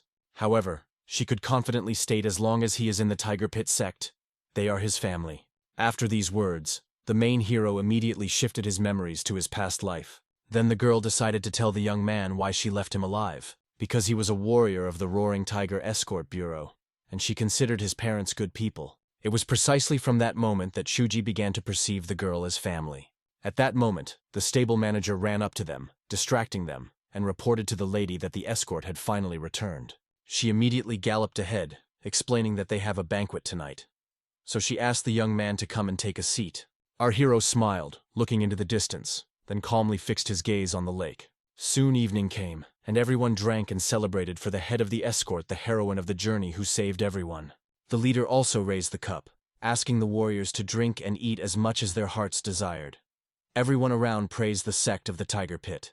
Our hero calmly sat at his desk. The manager and the others did not let him rest peacefully, thinking he fancied himself better than the others because he accompanied the young lady, whereas only the old guard was allowed such a privilege. They warned him if this snot continues to behave like that, he will be left without food. However, they quickly fell behind the boy when a young lady, who came to scold the boys for mocking Shutsuji, noticed it. Of course, they immediately began to justify themselves, saying that they were not actually mocking him, they brought him some food, so that he could fill his stomach along with them. The lady knew perfectly well that it was a lie, and herself began to feed our hero, reminding him that she had asked him to report if anyone mocked him. It was clear from the boy that he hadn't eaten properly in the last few days, and apparently, he always got little food, so he had to report these problems to her. At that moment the head called his daughter to the table, asking her to come over, and the girl immediately said goodbye to the main hero so that he could eat his fill at today's celebration. As soon as she left, the grooms immediately decided to find out how Shutsuji managed to win the favor of the young lady, since he was just a child compared to them, and all he had going for him was his cute face. Moreover, they understood since the lady was so worried about him, they really had to feed him. Immediately, the stable manager angrily took a piece of food and threw it with all his might towards the young man. However, even this swift attack failed to hit the agile hero, who dodged in time. At once, everyone got angry at how disrespectfully he behaved. Therefore, They took spoons and tried in every way to splash him with food to punish him for his vile behavior. However, he dodged and ate the meat every time it flew at him. At that time, the head of the family thanked the head of security for the successfully completed journey. Now finally, everyone could rest a little. Moreover, he swore on his honor that he would take full responsibility for the families of those who died during the journey. The girl politely declined all these praises, understanding that she had done nothing more than fulfill her duty. At that moment, the young lady approached to personally offer the lady a drink in gratitude for her successful expedition. Moreover, she decided to inquire about the guest with the golden token who was mentioned in the letter. However, the lady immediately noticed that she had not seen him anywhere. She suspected that he never came to Tiger Pit. And unfortunately, this was true. For if it were otherwise, they would have accepted him as an honored guest. It was not easy for the head of the escort to accept this, but she was not surprised. After all, that young man was like a true avenger with a spear in his hands. Despite his young age, he showed great strength to destroy the bandits of the Green Forest. In fact, everyone already understood that those people were from the Black Dao sect. And although the woman wanted to thank that child once more, unfortunately, she could not. Of course, if she could get such a master as a subordinate, it would greatly strengthen the Tiger Pit, and her assistants would never have to die again. Seeing her anxiety, the young lady immediately began to calm the girl. She had already done a lot for the Tiger Pit sect. Therefore, she suggested now to wash away all her regrets and worries with a drink. Moreover, she pointed out to the girl that thanks to her hard work, many people could now smile. And she truly understood that now her subordinates and she herself were fighting to have such an ordinary peace. However, at that moment she froze when she noticed our hero, who was being constantly harassed by the grooms. She immediately realized this was the very Avenger. But Shuji gave her a sign not to reveal that person. At the same time, the young man himself understood the time had not yet come. It was too early to use his golden token, so he needed to keep his mouth shut. By that moment, the grooms were even tired of throwing food at the youth, and breathing heavily, asked him to just stand still. And when even these pleas did not work on him, all three rushed to try to catch him. However, unexpectedly, a man spoke to them, demanding that the three be quieter while he was eating. Of course, all three made it clear this man should be grateful to the kind sect leader who let such a worthless person as him into this celebration. And he definitely had no right to appear. The guest himself was amazed by the audacity of this trio, and even wished to teach them a lesson. However, our hero very quickly stood up to defend these three. Moreover, he made it clear that it was better not to get involved in the conflict. The fighter very quickly realized Shuji had guessed his intentions. And considering the speed of his movements, the young man had a brilliant future. Therefore, as he left, he did not forget to warn the trio that it was better for them to spend the rest of their lives thanking the main hero. After all, they were saved only thanks to his reaction. Of course, the manager believed that all this was a lie and considered this man a real madman. At that moment, this man stepped forward, calling everyone to attention. He thanked everyone for inviting him to such a wonderful banquet. However, unfortunately, he found nothing for himself except cold sake. Therefore, he decided to pour everyone a cup of hot sake. Immediately after that, he placed 2 fingers on the table of the head of the house where his family was feasting. Immediately after that, the table began to heat up, as did all the dishes standing on it. The alcohol began to evaporate rapidly straight from the cups. The warrior very quickly realized that he seemed to have made the drink too hot, because all the wonderful sake evaporated. At that moment, everyone felt the immense power of inner energy. This person was, at the very least, at the peak of strength. Therefore, the head of the house decided to find out who he was. They thought that this man was a monk, but no. He carried a wooden fish with him only because he picked it up on the way here. Since it was late, he still decided to introduce himself before leaving. He was a demonic tax collector and a member of the Unorthodox Alliance, a man once known as the demonic assistant. His name was Gu Goryu. Once he was known as one of the demonic twins who freely rampaged in the world of martial arts. After the clash with the evil alliance, the battles with their leader, and eventual defeat, he began working for these people. His main task is to collect debts from organizations that do not pay on time, and if they dare to resist the destruction of the sect. Of course, the chief was afraid that this might be the person to whom the escort chief had given the gold token. However, this was not that man. She had also never met this person before. The demonic collector himself explained a very long time has passed since he was last in this province. He heard that the Black Dao sect and the Jiao clan estate were destroyed, and in such a situation, if the Tiger Pit celebrates with a loud banquet, it obviously arouses some suspicions. Of course, the head of the family immediately made it clear that it was just a coincidence. They had nothing to do with the destruction of the sect, and the demonic collector did not insist that it was true. In that case, he could allow them to continue today's banquet. However, some rumors still reached him. These rumors concerned the young lady Ko-Aiko. She turned out to be even more beautiful than he had heard. He heard that the Jiao clan was so blinded by her beauty that it even led to their downfall. In principle, considering her beauty, it was not surprising that an entire sect fell because of her. She was terrifyingly beautiful. He decided to find out from the girl, what does she think happens to those who are born powerless with such beauty? Such a person will be forced to endure undeserved humiliation. And he proved it when he spat directly in the lady's face. Of course, the head immediately drew his sword, as did the escort leader, not understanding how this man dared to express such insolence. If he came to start a fight, then he was very mistaken if he expected them to just stand and watch. Gugoryu easily made the leader understand that someone like him could never defeat one of the demonic twins. However, the leader did not expect to win, but he could not stand aside when his daughter had just been insulted. He ordered the scoundrel to leave so as not to involve innocent people in the fight. However, the latter was not going to leave. Instead, he suggested settling everything here and now, forever. Of course, realizing what the consequences would be, Ko-Aiko immediately asked her father to put away his sword. After that, she calmly wiped off the spit and, pouring alcohol for the guest, thanked him for teaching her something important. Of course, the man was surprised after he spat in her face. She was still pouring him a drink? She was very pathetic for the daughter of a warrior clan. However, in reality, the girl endured this humiliation not to grovel before him. The warrior had reached the pinnacle of mastery, was a true elder in the world of martial arts. She, as a junior warrior, was simply showing him her respect. However, Gugoryu found it ironic that despite being a great warrior with immense strength, all he did was humiliate a weak girl. Of course, Ko-Aiko immediately understood that the man was trying to misinterpret her words. Therefore, she repeated again that she had expressed her sincere feelings. After that, bowing, she asked him to accept the cup of poured alcohol. In the end, the man laughed out loud but still drank the alcohol poured for him. After that, he apologized for his earlier rude behavior and asked the sect leader to sheathe his sword. He even hinted that he was doing this to save the man's reputation, so it was better for him to heed his advice. Under his daughter's sad gaze, the leader had to agree and hide the sword in its sheath. Only then did the man leave calmly, realizing that the leader had raised a brilliantly clever girl. If he were 50 years younger, he might also want to make this girl his own. Before leaving, he remembered that he had forgotten something important. Since the Black Dao sect was destroyed, he could not collect the due tribute, but returning empty-handed would damage his reputation. As is known, he did not care who crushed the Black Dao or the Jiao clan estate. All he needed was to bring the required amount of money. A minute ago, Gugoryu had already done the leader a favor and saved his reputation, so now the leader would have to help him.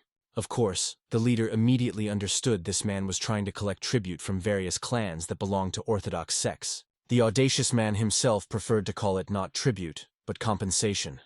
Therefore, the leader was curious, had the man already visited the Nam Jun clan? Obviously, he would not even dare to go there.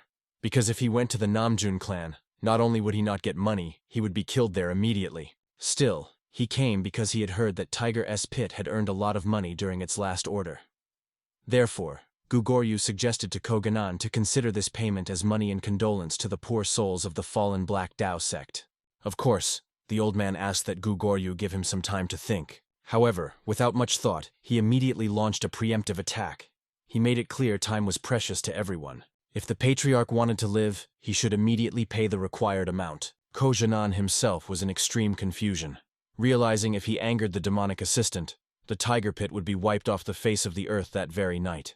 And even if he called for help from the Nam Jun clan, there was no guarantee they would respond to his pleas. In the end, all he could do was fulfill the conditions of this scoundrel.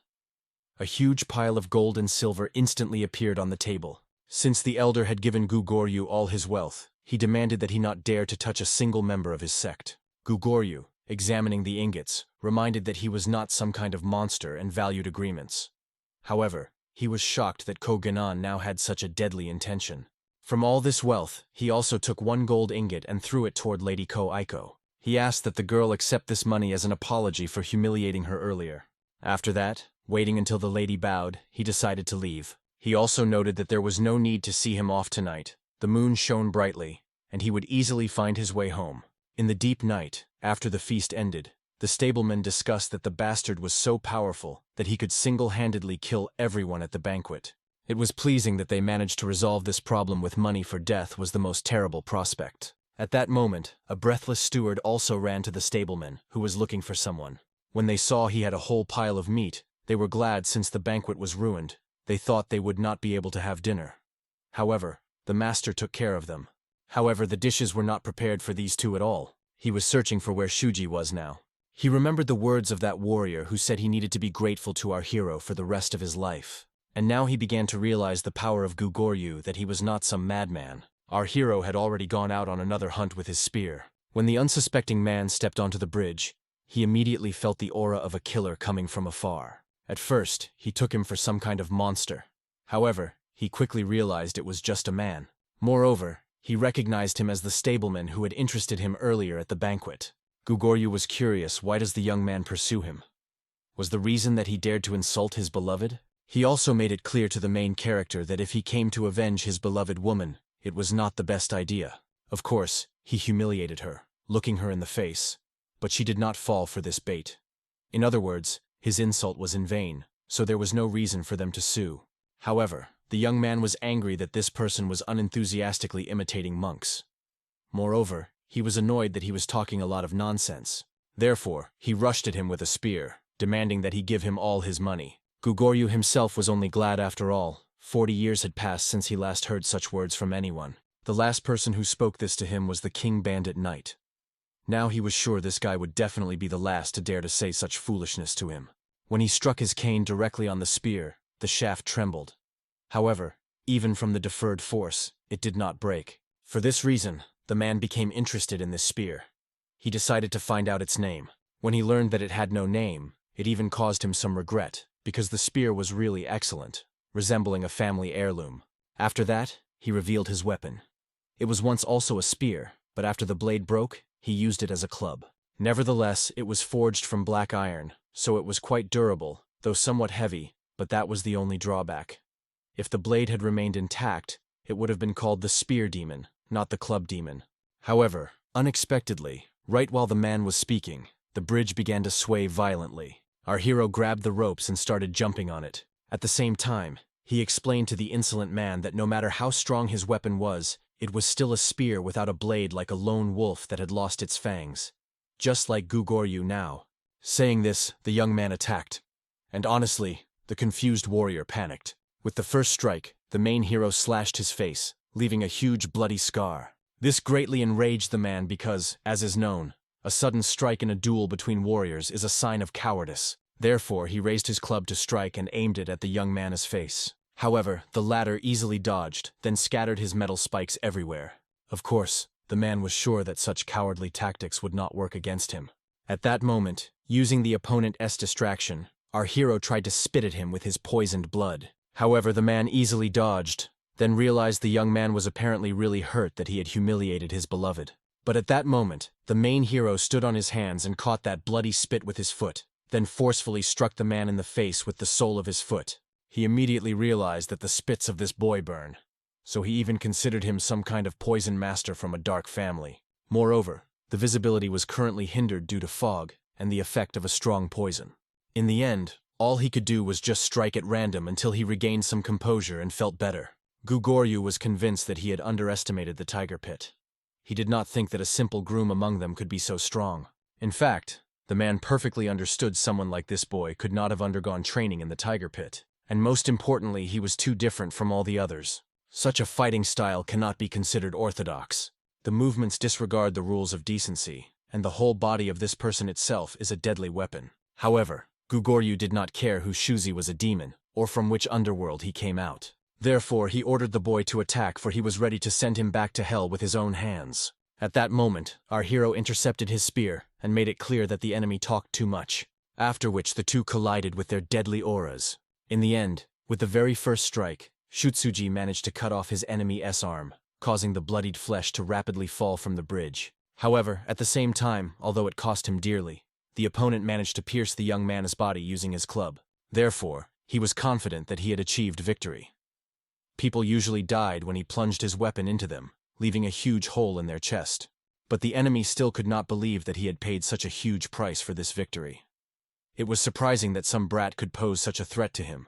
He especially noticed that Shutsuji strongly resembled a representative of the demonic path. At that moment, the man felt that the internal damage to his body was extremely serious. This youngster really turned out to be quite strong. Therefore, the man could not leave him alive and decided to finish him off here and now. However, at that moment he felt a terrifying demonic energy. The young man's wounds began to gradually close. Frightened, Gugoryu immediately screamed, not understanding what the main character was, what made him stand on his feet. Was it money, pride, fighting spirit, or love? What was the reason? What drove him? However, the reason our hero was still fighting death was fear. He decided to ask the man if he knew where people go when they die. Shutsu knew perfectly well, because the demons that pursued him always dragged him into the abyss. Therefore, as a man who knows where he will end up, he simply could not afford to die. Gugoryu, to be honest, was amazed, realizing that Shutsu rose out of fear of death. It was astonishing. What did he see there? Of course one could die of curiosity, but for that Gugoryu was not going to give up his own life. Moreover, he did not want to die here. He would rather peacefully pass away in his bed, a feeble old man.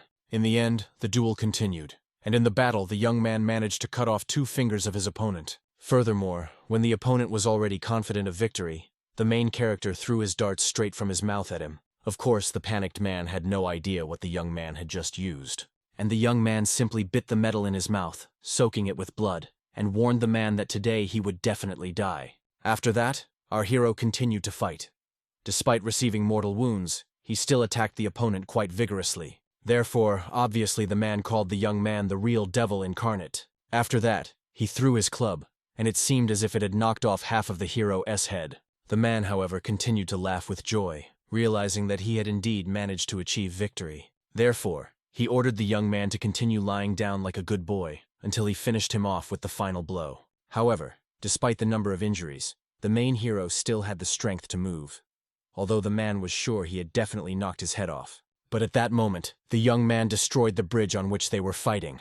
Then Gugoryu realized Shutsuji simultaneously took his blows, and at the same time deflected the attack with his spear. It became clear the young man was ready to die and wanted to take him down with him.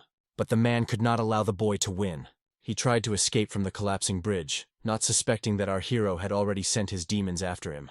When they approached his back, he immediately felt their presence. He realized that the young man was still alive. But even if so, in such a state he could not emit such energy. Therefore, frightened, he decided to turn around at the last moment to understand what was happening with the guy. At that moment, the main hero was literally flying into the abyss and used the spearhead tied to a rope, grabbing onto the man. In the end, he pierced his head with this weapon, leaving a hole there. Then Gugoryu was convinced it was not for nothing that when he first saw the young man here, he took him for a monster. Even monster was a mild description for him. He was literally the god of death. In the end, our hero, using that very rope, held himself directly above the cliff. He perfectly understood that his whole body was broken, his head was smashed, his insides torn, even his leg was broken. But he understood that if he did not die, he would definitely be able to recover. And all thanks to the blood-bound cursed demonic art. He remembered the teacher's words. He said the only reason he could continue to take revenge, even when his body was mutilated, was the incredible healing power of the higher demonic arts. Thanks to them, our hero also stayed alive. Only for this should he be grateful. However, at that moment the rain intensified, and a lightning strike shot directly at the corpse that was chained to the rock. At that moment, the body caught fire, and the corpse along with the rock fragments began flying directly towards the young man. And to be honest, he was a bit shocked. It seemed to him that this corpse even decided to joke with him in this way, dragging him along after death. In the end, the main character fell straight down from the cliff and was buried by earth. The demons of the people he had killed continued to curse him, so that he would die and rot alive in this grave. At that moment, the demon of the staff materialized right at his feet and rushed straight towards the young man. The young man himself began to pronounce its name, and it was exactly the 3rd time he said it just before the demon was about to strike. As a result, he became part of the entities that constantly haunted our hero. When the boy absorbed this demon, he also managed to acquire a power that allowed him to heal a little. For this reason, he quickly realized that the enemy had become a cursed spirit who had reached the peak of his power. His submission would surely take a lot of time. However, he would become the very food that would allow him to rise from the compression stage to the remain stage. Therefore, our hero decided to calmly return home, completely forgetting that his leg was broken. Obviously, upon returning home, The first thing to do was to take care of healing his body, since opening the meridians could be postponed for now. Moreover, unfortunately, his broken spear was already worthless. It could not even serve him as a cane. But at that moment he glanced at the corpse of Gugori covered with stones. He raised the club that he had used. It really was quite heavy. If it had been a full-fledged spear, he would surely have died after the very first attack. However, in order not to repeat the fate of that toothless dog he killed, he needed to create a sharp tip for his spear. In the end, with money, hobbling on a broken leg, he made his way home. However, unfortunately, even after absorbing the power of the Supreme Demon, he still could not fully recover. For the first time since he returned to the past, he had to give his all in the fight. It was tough, for every drop of rain pierced his body like a needle, and the staff and bag turned out to be incredibly heavy. He wanted to close his eyes for a moment and just rest. But he remembered the words of the young lady who said that as long as he was in the Tiger's pit, they were one family. Then he realized family is a place where he can rest well. Such a place was necessary for him now. At that moment, the lady under the candles was thinking about something for a long time in her room. She perfectly understood that the Murim world lives by harsh laws. According to these laws, a person with a kind soul has no right to be weak. This is a world where only the strong can dictate their views and beliefs until death. The girl's father once went through all this, and now she must also go through this path. She received a message about admission to the Murim Alliance. She had to enter the academy, which is under the direct control of the Alliance. Young men and women aged 16 to 18 joined there for special training. Thus, they became leaders capable of leading the entire world. In fact, she secretly submitted documents to take the exam and passed it successfully. She wanted to graduate from the academy, and using her experience, elevate the name of their family. But there is one nuance: a damn high tuition fee. If she had the money stolen by Gugoryu, she could afford the payment. But the lady tried not to be sad, because as long as the people from the Tiger Pit sect were saved, money did not matter. Therefore, she did not regret her choice at all. Therefore, the girl calmly opened the window to freshen up and regain her composure. She had just gone out to ride her horse a little when a downpour started. Of course, she immediately began to resent that even the weather was against her. It seemed the only one who liked standing in the rain was her horse, which annoyed the lady even more. However, suddenly she heard some noise, so she immediately decided to take her horse and check who was the culprit. However, when she went around the corner, she saw only a multitude of bloody traces, and when she came closer, she saw a young man with a cane. However, at first she took him completely for a ghost. However, when the aura slightly dissipated, she quickly realized that it was a person. Of course, he immediately tried to leave, but the girl hastily stopped him. She threw him some ointment for wounds. Although she understood that it was not the most expensive remedy, it could help this young man. Of course, she did not know who this person was or what had happened to him. She had already carelessly interfered in his affairs. The lady simply could not watch someone suffering right before her eyes. Therefore, she asked him to take this ointment, and if it was not needed, to just throw it away and leave. However, the young man smiled and still accepted this gift. After that, remaining in the shadows, he threw away the blood-stained bag of money. He asked the girl to take him, after which, without explaining anything, he immediately left. Meanwhile, the lady continued to torment herself with guesses about the contents of the mysterious bag. Assessing the impressive size of the bundle and catching the sinister scent of fresh blood, the woman horrifiedly guessed that inside lay someone's severed head. However, when the mistress finally dared to unfold the blood-stained cloth, before her astonished eyes appeared something completely different: the treasures of the Tiger Pit sect. These were the very riches that Gugoryu once stole. The girl instantly realized the true state of affairs. Without hesitating for a second, the young lady rushed after the bleeding young man, eager to find out how such a huge fortune ended up in his hands. Alas, when the alarmed lady turned the corner, only a huge bloody stain spreading across the stone floor appeared before her eyes. The wounded seemed to have dissolved into the night darkness. Now the mistress had nothing left to do but guess the true identity of the mysterious young man. Only at that moment did the noble maiden realize why the stranger's step was so lonely, imbued with inexpressible suffering. That same night, the main hero hurriedly sneaked into the stables of the estate. Barely crossing the threshold, the warrior felt someone's presence in the darkness. Grabbing a heavy hammer, the exhausted young man prepared for battle. He did not expect uninvited guests at such a late hour. However, a familiar silhouette of the steward emerged from the shadows. Shuji had absolutely no time for empty games with this man. However, the steward immediately fell prostrate before his savior, offering thanks for the life granted. The devoted servant explained that he had brought a generous portion of meat and rice cakes so that the warrior could properly satiate himself and regain strength. After which the steward began to examine the battered body of the hero with fear. The loyal assistant believed that enemies had attacked the young man and fervently swore to avenge the insult inflicted. However, instead of revenge, Shuji asked for something else to gather rare ingredients for him. The warrior needed aconite root, dragon blood, persimmon petals, fenugreek seeds, ice seed, long pepper, and longan root. The steward hurriedly began to write down all the components on a sheet of parchment. The confused man had no idea where to find such exotic ingredients. Then the main hero directed him to Master Gu, a woman from the escort bureau. All the necessary items could be obtained from her. Of course, the steward was seriously frightened, not understanding how he could go to her and ask for help. But the warrior assured the devoted servant, just mention the name Shuji, and they will surely understand everything. The steward immediately decided that the wounded young man was mocking him, and almost gave the hero a beating for such insolence. However, in the end, the loyal assistant calmed down after all. Shuji was his savior. The steward agreed to go in search of the required components. The warrior additionally explained the most important detail when the servant appears before her.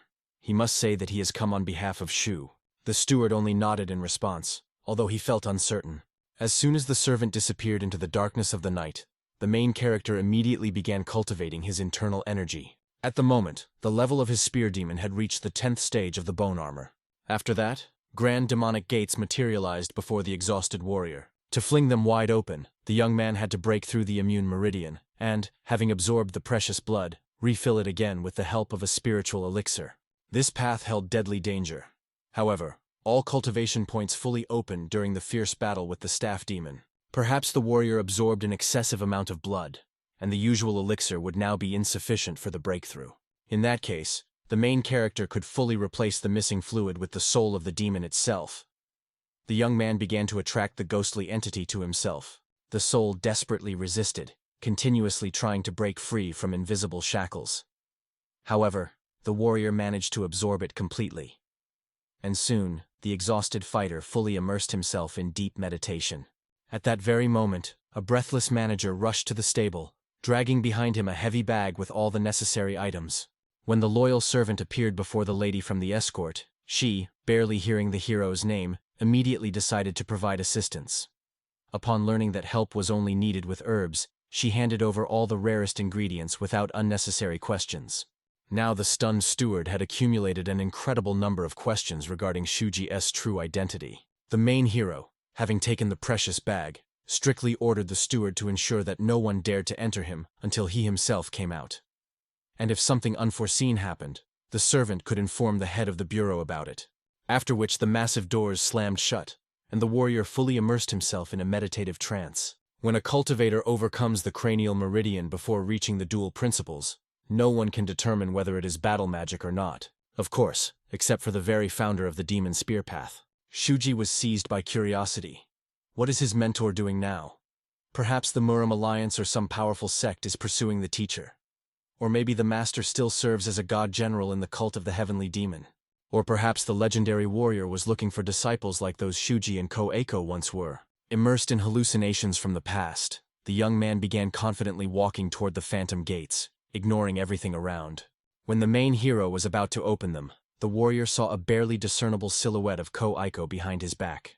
The ghost instantly understood that the hero had decided to leave, and therefore wished the young man good luck on his journey. Shuji accepted the potato from his ghostly hands and smiled at his brother one last time. The warrior awoke from the trance, finding himself on a haystack. The exhausted fighter felt significantly better, and moreover guessed the steward was still standing guard outside. However, when the young man stepped out of the stable, he saw that the servant was fast asleep by the door, leaning on his own shoulder. Ignoring the sleeping assistant, the main character walked away. After all, the warrior had finally reached the highest level, the Gate of Yuna. By this time, the fighter had completed his revenge on the Black Dao. Now the third target after the head of the Zhou clan was the cowards from Anshan province. And after that the peak of the 5 great families, the Nam Jun clan. Looking over the night city from the height, the young man had already planned where he would go next time. At that very moment, the head of the family was telling his wife that the powerful Nam Jun clan had sent them an invitation. This year, the influential family was holding their grand annual banquet.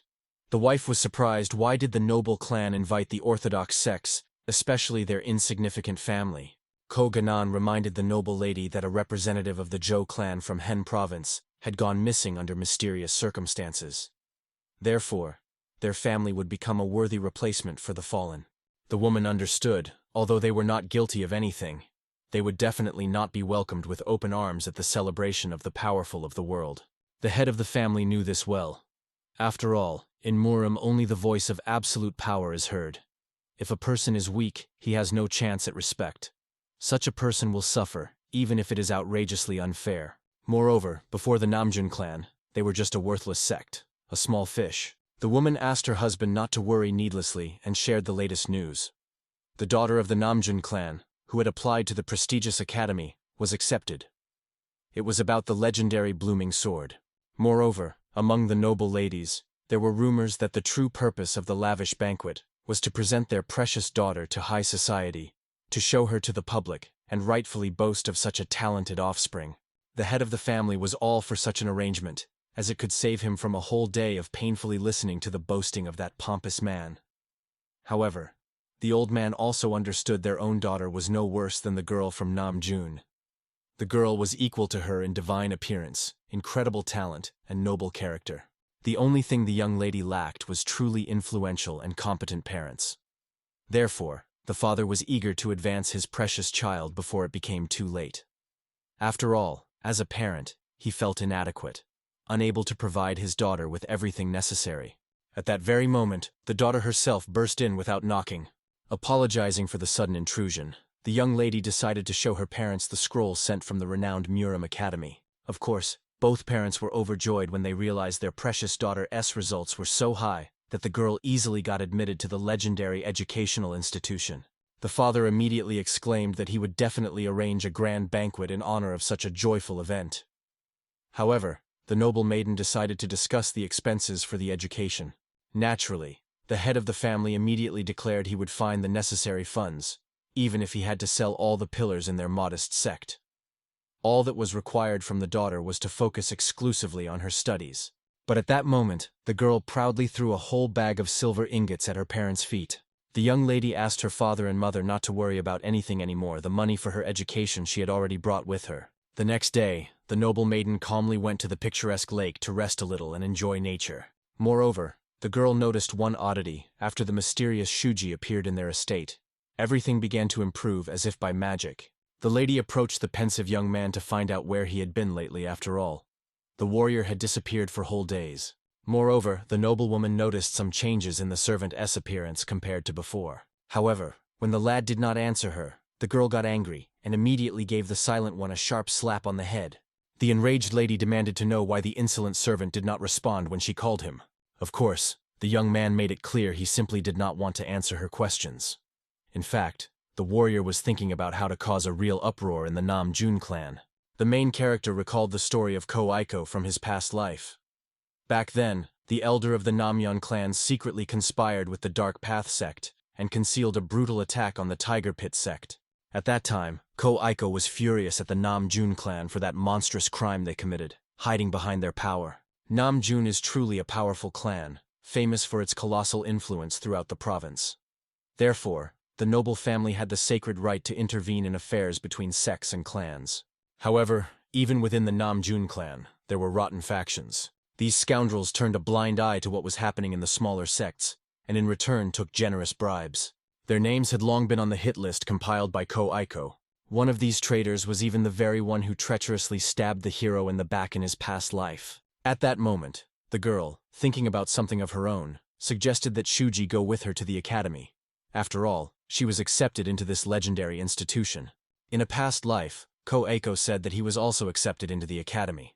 However, his brother could not go there due to lack of money, and he firmly believed if he had enrolled then, his fate would have turned out completely differently. Now the young lady was happy she would be able to study within the renowned walls, broaden her horizons, make useful connections, and return to revive the greatness of her family. Shuji was incredibly talented, so he could go with her to the academy. And then the boy's life would surely change for the better. The thought that the dream his brother could not achieve in the past would come true in this life brought a smile to Shuji. Surely, when the training is over, the girl will be able to fix everything else herself. The noble maiden hoped that the main hero would go on the journey with her. However, the warrior could not promise anything for sure, so he referred to unforeseen circumstances. Nevertheless, the lady decided to consider that the young man agreed to go with her. The girl only asked that the boy finish all unfinished business before leaving. The academy was located quite far from their land. The young mistress hoped that the servant owed no one, and was not bound by obligations. However, the main hero calmly admitted everything was exactly the opposite. It was he who was owed, and the girl was horrified. The noble lady perfectly understood if someone owed the warrior, he must demand the debt back and collect everything down to the last copper coin. The lady immediately angrily decided to help the boy with this matter, despite any obstacles. The main hero calmly realized the immutable truth whatever happens. Debts must be paid in full down to the last coin and the last drop of blood, until the very end. And the warrior's thoughts turned to the Nam Jun clan. After a couple of days, the entire family had already arrived at the majestic walls of the Nam Jun clan's estate. The courteous attendant helped the gentleman out of the carriage after such a long and exhausting journey. The head of the family thanked the girl for making the trip so comfortable. The arrivals could not believe their own eyes. The Nam Jun clan was truly grand and magnificent. All the people here seemed incredibly stately and beautiful. So the rumors that the Nam Jun clan recruits 300 servants solely based on beauty were absolutely true. Honestly, compared to them, the guests could not even stand nearby. However, the steward tried to console himself with the thought that they still worked much harder than those idlers. But at that very moment, Shuji was surrounded from all sides by lovely maidservants, marveling at his divine beauty and the strength of his muscular arms. The girls eagerly wanted to serve the handsome young man in every way. Of course, the lady immediately became angry at this scoundrel, who seemed to have completely forgotten they had come here to their savior. At that moment, the guests noticed that the main character glanced at them briefly, then seemed to dissolve into thin air, disappearing beyond the gates. The warrior instantly moved to the steward and asked him to handle all these troublesome disputes, then swiftly rushed away. The maidservants immediately pestered the steward with endless questions. Did he know the mysterious Shuji? Where had such a handsome young man gone? However, the steward tried in every way to pose as a macho to attract the attention of the lovely ladies to himself. Alas, the girls felt extreme disgust and reproached the self-satisfied man for literally spoiling the view and mood with his presence. At that time, the main character was watching the quarrels between the clan's servants. The stern mentor urged the servants to hurry up, for the time of the most important ceremony was about to come. At that very moment, one of the young men suddenly fell, rolling on the ground. When the instructor saw what an expensive item the boy had almost damaged with his fall, the man got seriously angry. The fierce mentor began to brutally beat the unlucky youth, reminding him, even if you send this loser to the meat grinder, that precious thing will be worth more than his miserable life. When the instructor beat the guy and got tired of the execution, the latter demanded that the unfortunate one stop causing trouble. After all, the man was already incredibly busy raising the other worthless students. After that, the stern mentor ordered the servants to throw this scum away. They should have already finished all preparations for the sacred ceremony and could no longer waste time on such rubbish. Of course, the servants immediately decided to follow the order. However, the assistants warned the instructor about a small problem that had arisen. The wolf they caught for the offering was excessively large, making the animal extremely difficult to move. Of course, the mentor immediately got angry at these idiots, demanding that they call other, stronger servants who could carry the sacrificial animal. But at that moment, the man caught a strange, sinister smell coming from the covered cart, after which the instructor saw glowing red eyes in the darkness. Obviously, the stern warrior immediately concluded that these scum had made a sacrifice without even checking if she was alive or dead. Therefore, the angry man decided to cut off a leg of everyone responsible for such outrageous negligence. However, when the mentor looked inside the cage, he saw nothing but a small wolf cub peacefully resting on the ground. Of course, the instructor thought that the servants shamelessly lied. The wolf was not nearly so huge that a couple of strong men couldn't lift it. Only then did he notice a truly gigantic wolf, a real monster. With such a sacrifice, the ceremony will be truly magnificent. So the man only rejoiced at the unexpected luck. Initially, the stern mentor considered these guys useless idiots, but they really handled the incredibly difficult task excellently. The clan leader will definitely like their precious gift. However, at that very moment, a noose tightened around the instructor's neck, after which an invisible force began slowly strangling the doomed man. The thing was that the main character was interested in the clan estate. The warrior was curious about its internal structure and secrets. Of course, The suffocating mentor thought that the hero was trying to take him hostage alive in order to find out everything under torture. However, the young man did not need this insignificant man to say anything at all. In the end, the warrior broke his neck with a crunch, and the soul immediately left the lifeless body. The reason for the murder was simple. The dead were much more honest and reliable than the living. At that moment, the clan's servants surrounded the groomsmen from the retinue, begging for help.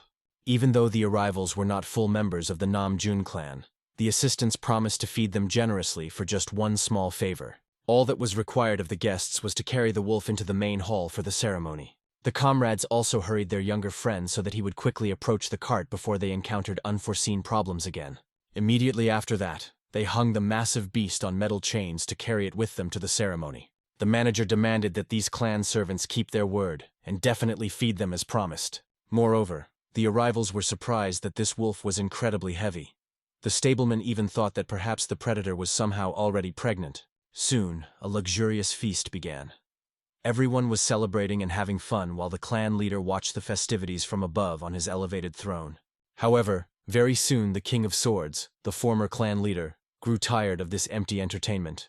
Of course, the current leader, who was also the son of the legend, tried to explain to his father that the situation was extremely tense due to the sudden fall of the Jiao clan. Moreover, it cannot be denied the Jiao clan was a branch of the Nam Jun clan, a distant relative of a prominent member of the Council of Elders. Naturally, the patriarch knew this well. He had seen the former leader several times in childhood. He was a cheerful child. But now, when it was revealed that he collaborated with the Black Path sects, the Jiao clan had to somehow rectify the situation. As a stronghold of the Orthodox faction, they could not have such a disgraceful stain on their reputation. Naturally, the elder saw no problem in the fact that weaklings died in their own disputes. Therefore, he believed that his son was pondering many unnecessary things. He even compared earlier. He let go of anger much more easily when playing with other children in childhood. And it seemed that the patriarch was not at all troubled by the head's arguments that one should not compare the Jiao clan, the Black Path sect, and ordinary children's play. At that moment, the young lady appeared, the daughter of the elder of the Nam Jun clan. The girl hurriedly reported that it was time to head to the banquet hall. The patriarch of the Nam Jun clan immediately greeted his daughter with delight, marveling at how swiftly she had matured. The elder hoped that the young ward of the academy would be able to find a worthy husband. And the head of the family immediately resented his parent, believing that his daughter was not yet mature enough to think about marriage. However, the heiress herself believed that her grandfather was right. She needed to find a husband as soon as possible and become a valuable support for the family. The father was horrified, fearing that his child might have developed feelings for someone. Although this was far from the truth, the young lady was well aware after graduating from the academy, everything could change drastically, and she longed to be ready for any twists of fate. For this reason, the grandfather suggested that his granddaughter immediately begin searching for a worthy groom, but to scrutinize candidates with utmost care. The main thing was not to choose a man as boring and faceless as the current head of the clan. In the end, the head of the family hastily silenced his elder, then reminded his daughter that the blood oath ceremony was about to begin. The blood oath was an ancient ritual. The blood of a slain beast was poured into a copper basin, from which those wishing to seal the alliance drank in turn. The daughter was to use the family's sacred blade to collect the sacrificial blood into the ritual vessel. It was an extremely important mission. The young heiress vowed to put all her strength into making the Nam Jun clan's glory shine forever. For this reason, the head decided to go to the feast with his family and invited the patriarch to follow them. However, at that moment the elder noticed a crowd of conversing guests below and decided to go down first. As a farewell, addressing his daughter, he asked her to vigilantly guard her sword so that no one would dare to take it from her. Although this request caused the girl many puzzled questions, the heiress swore to protect the blade at any cost. Soon, all the guests were lively, discussing that this time representatives of the Tiger Pit sect were invited to the celebration. Many have heard that the Jiao clan pushed all the followers of the Tiger Pit to the sidelines. But considering that they were present here today, these rumors seemed nothing more than malicious slander. Many guests whispered that the followers of the Tiger Pit had neither money nor influence. How could they have destroyed the powerful Jiao clan and the adepts of the Black Path? Of course, listening to all these sarcastic mockeries, the head of the Tiger Pit sect could hardly control his fury. At that moment, the elder of the Palace of Fire from the Nam Jun clan descended to those gathered. He noticed that many guests had rather gloomy faces. The elder thought that they probably did not like the terms of the agreement, which he had drafted so carefully. Those present immediately surrounded the man, assuring that the terms of the agreement were absolutely fair. No wonder it was the work of the elder himself. Now everyone felt completely safe under the protection of the Nam Jun clan. In fact, it was merely hypocrisy. The guests fully understood this agreement was outright extortion. Yet they continued to praise the Nam Jun clan. Being chosen to study the secret arts of the clan seemed like a dream come true. Therefore, the elder noticed unfamiliar faces among the guests. He quickly realized that most likely this was the head of the Tiger Pit sect, about whom persistent rumors circulated. The man immediately bowed respectfully before the elder. It was a great honor for him to meet such a legend. The elder himself reminded Koganan that from now on they would see each other much more often, especially after the tragedy that befell the Jiao clan. Of course, Koganan immediately swore that he had no connection to this unfortunate incident, and the elder, with a threatening smile, pretended to believe these words after all. He invited the sect leader precisely because he fully trusted him. Moreover, the elder hinted that today's blood oath would be an incredible opportunity for the Tiger Pit sect. When they become wealthy by obtaining the secret art of the Nam Jun clan, they would easily afford protection and still have a substantial profit left. Since the arranged marriage with the clan did not take place, this was a perfect offer. They could even give Koganan's daughter as a concubine. Recently, many young women preferred becoming concubines of influential men rather than wives of unsuccessful commoners. Naturally, upon hearing this, the young lady was horrified but did not dare to object. But the head of the Nam Jun clan who appeared at that moment was furious at the words he heard. The elder immediately hurried to justify himself, assuring that he only greeted the guests and chatted with them a little. However, the head seemed not to believe these words, so he demanded again to know what the elder was doing here at all. In order to somehow relieve the suffocating tension, the elder also began to laugh, explaining that the chief was too excited about the upcoming event. He explained that the new guests had questions regarding the contract, and he was simply clarifying everything for them. Koganan had to play along with this lie. The elder hoped that now the head of the Nam Jun clan would believe him and not worry about anything. After that, he decided to withdraw and give his place for the conversation to the chief himself. However, as he was leaving, the old man did not forget to remind Koganan that they would continue their conversation another time after all. There were still many days of joint cooperation ahead. Of course, after the elder left, the chief immediately hurried to apologize for the elder's inappropriate remarks. Koganan himself hastened to explain that the head of the Nam Jun clan should not apologize to someone like him. However, the clan leader did not see this as a problem, hoping that in the future they would become strong allies. Moreover, it was necessary to apologize for the elder's words after all. The chief himself was a man of firm principles and personally offered apologies. He also addressed apologies to the young lady, for whom those inappropriate words were intended. The girl, of course, accepted the apologies and made it clear that she was fine and the chief should not worry about it. At the same time, the head of Nam Jun was struck by the girl he saw. He had heard that she took first place in the entrance exams to the academy, and she was truly worthy of praise. Perhaps she would become a friend or a rival to his daughter. Finally, when everyone heard the solemn sound of the drum, those present understood the time for the ceremony had come. At that moment, the young lady Nam Jun also appeared, so the head of the family hurried to introduce her to the guests from the Tiger Pit sect. Both girls immediately bowed respectfully and greeted each other with respect. And of course, the young heiress Nam Jun cautiously regarded the girl who took first place in the entrance exams, but showed no sign of it. Instead, she reported that the preparations for the ritual were already complete. At last, the time had come to begin the blood oath ritual. In the end, the head climbed to the top of the tower and loudly expressed his gratitude to all the valiant brothers gathered here today. Everyone immediately froze before such a majestic display of the head's power. The man himself declared that they had all drawn their swords in the name of the principles of justice and balance. But alas, apostles run rampant in the world. Barbarians rage in the east, and demons sow chaos in the west. The power of the Murim alliance, which should restrain them, weakens with each passing day. So today, thanks to this oath, they will become united. They will protect the justice and balance that have been preserved from generation to generation. After this speech, everyone immediately stood up and began to glorify the name of the Nam Jun clan. When the younger lady realized that it was her turn to follow her father, she stepped forward and prepared to draw her blade to begin the ritual. Her sword, belonging to the Nam Jun clan, was to glorify their name together with her today. In the end, the girl began a sword dance that enchanted everyone watching with its otherworldly grace. After the dance came the final part of the ceremony.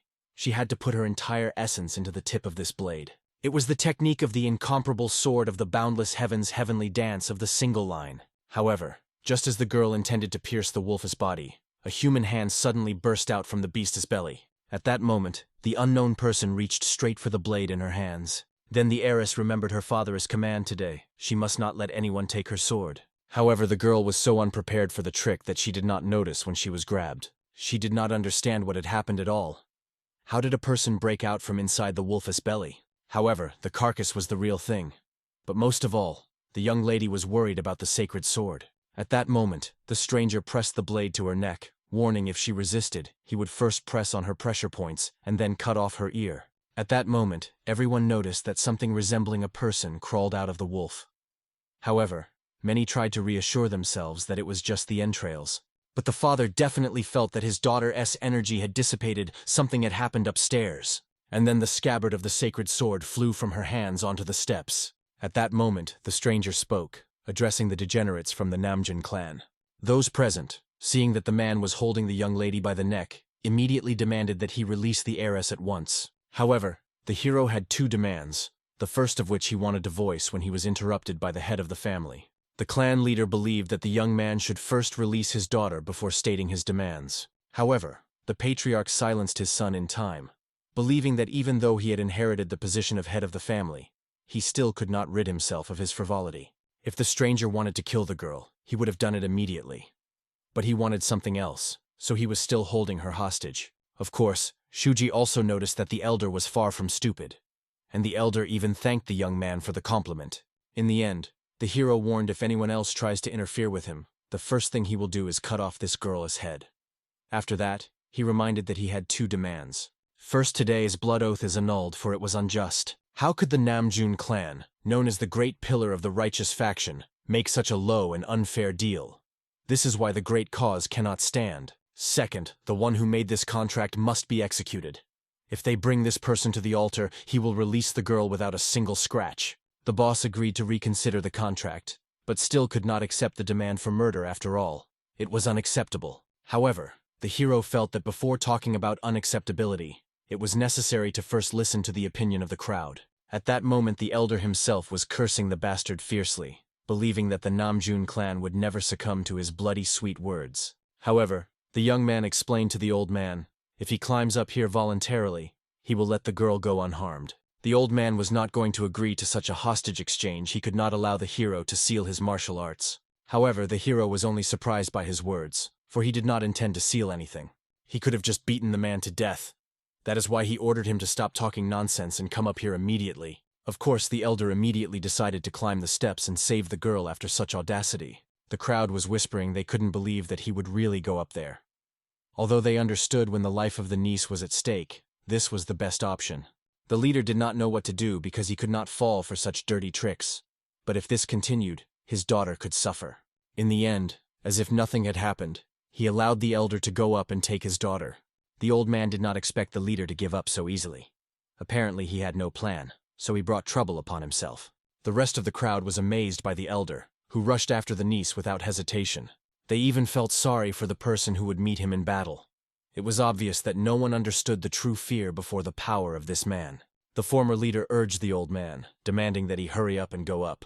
He had no choice, so under the pressure of the crowd, he immediately started walking upstairs. And the family rejoiced they hadn't seen such merriment for a long time.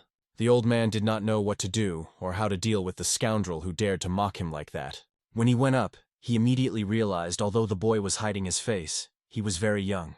If he was not a master who had regained his youth, then the old man would easily finish him off with his bare hands. The hero was glad that they finally met again with the one who was first on his list of death row inmates. Due to his connection with the Zhou family, the elder hushed up the case of the massacre in the Tiger's pit to avoid trouble. He also recruited Ko-Aiko, destroyed the remnants of the sect, and then declared Shuji an enemy of all Murim. Shuji, as if nothing had happened, told the elder that he had already heard from Myasnikov he was hunting his she-wolf.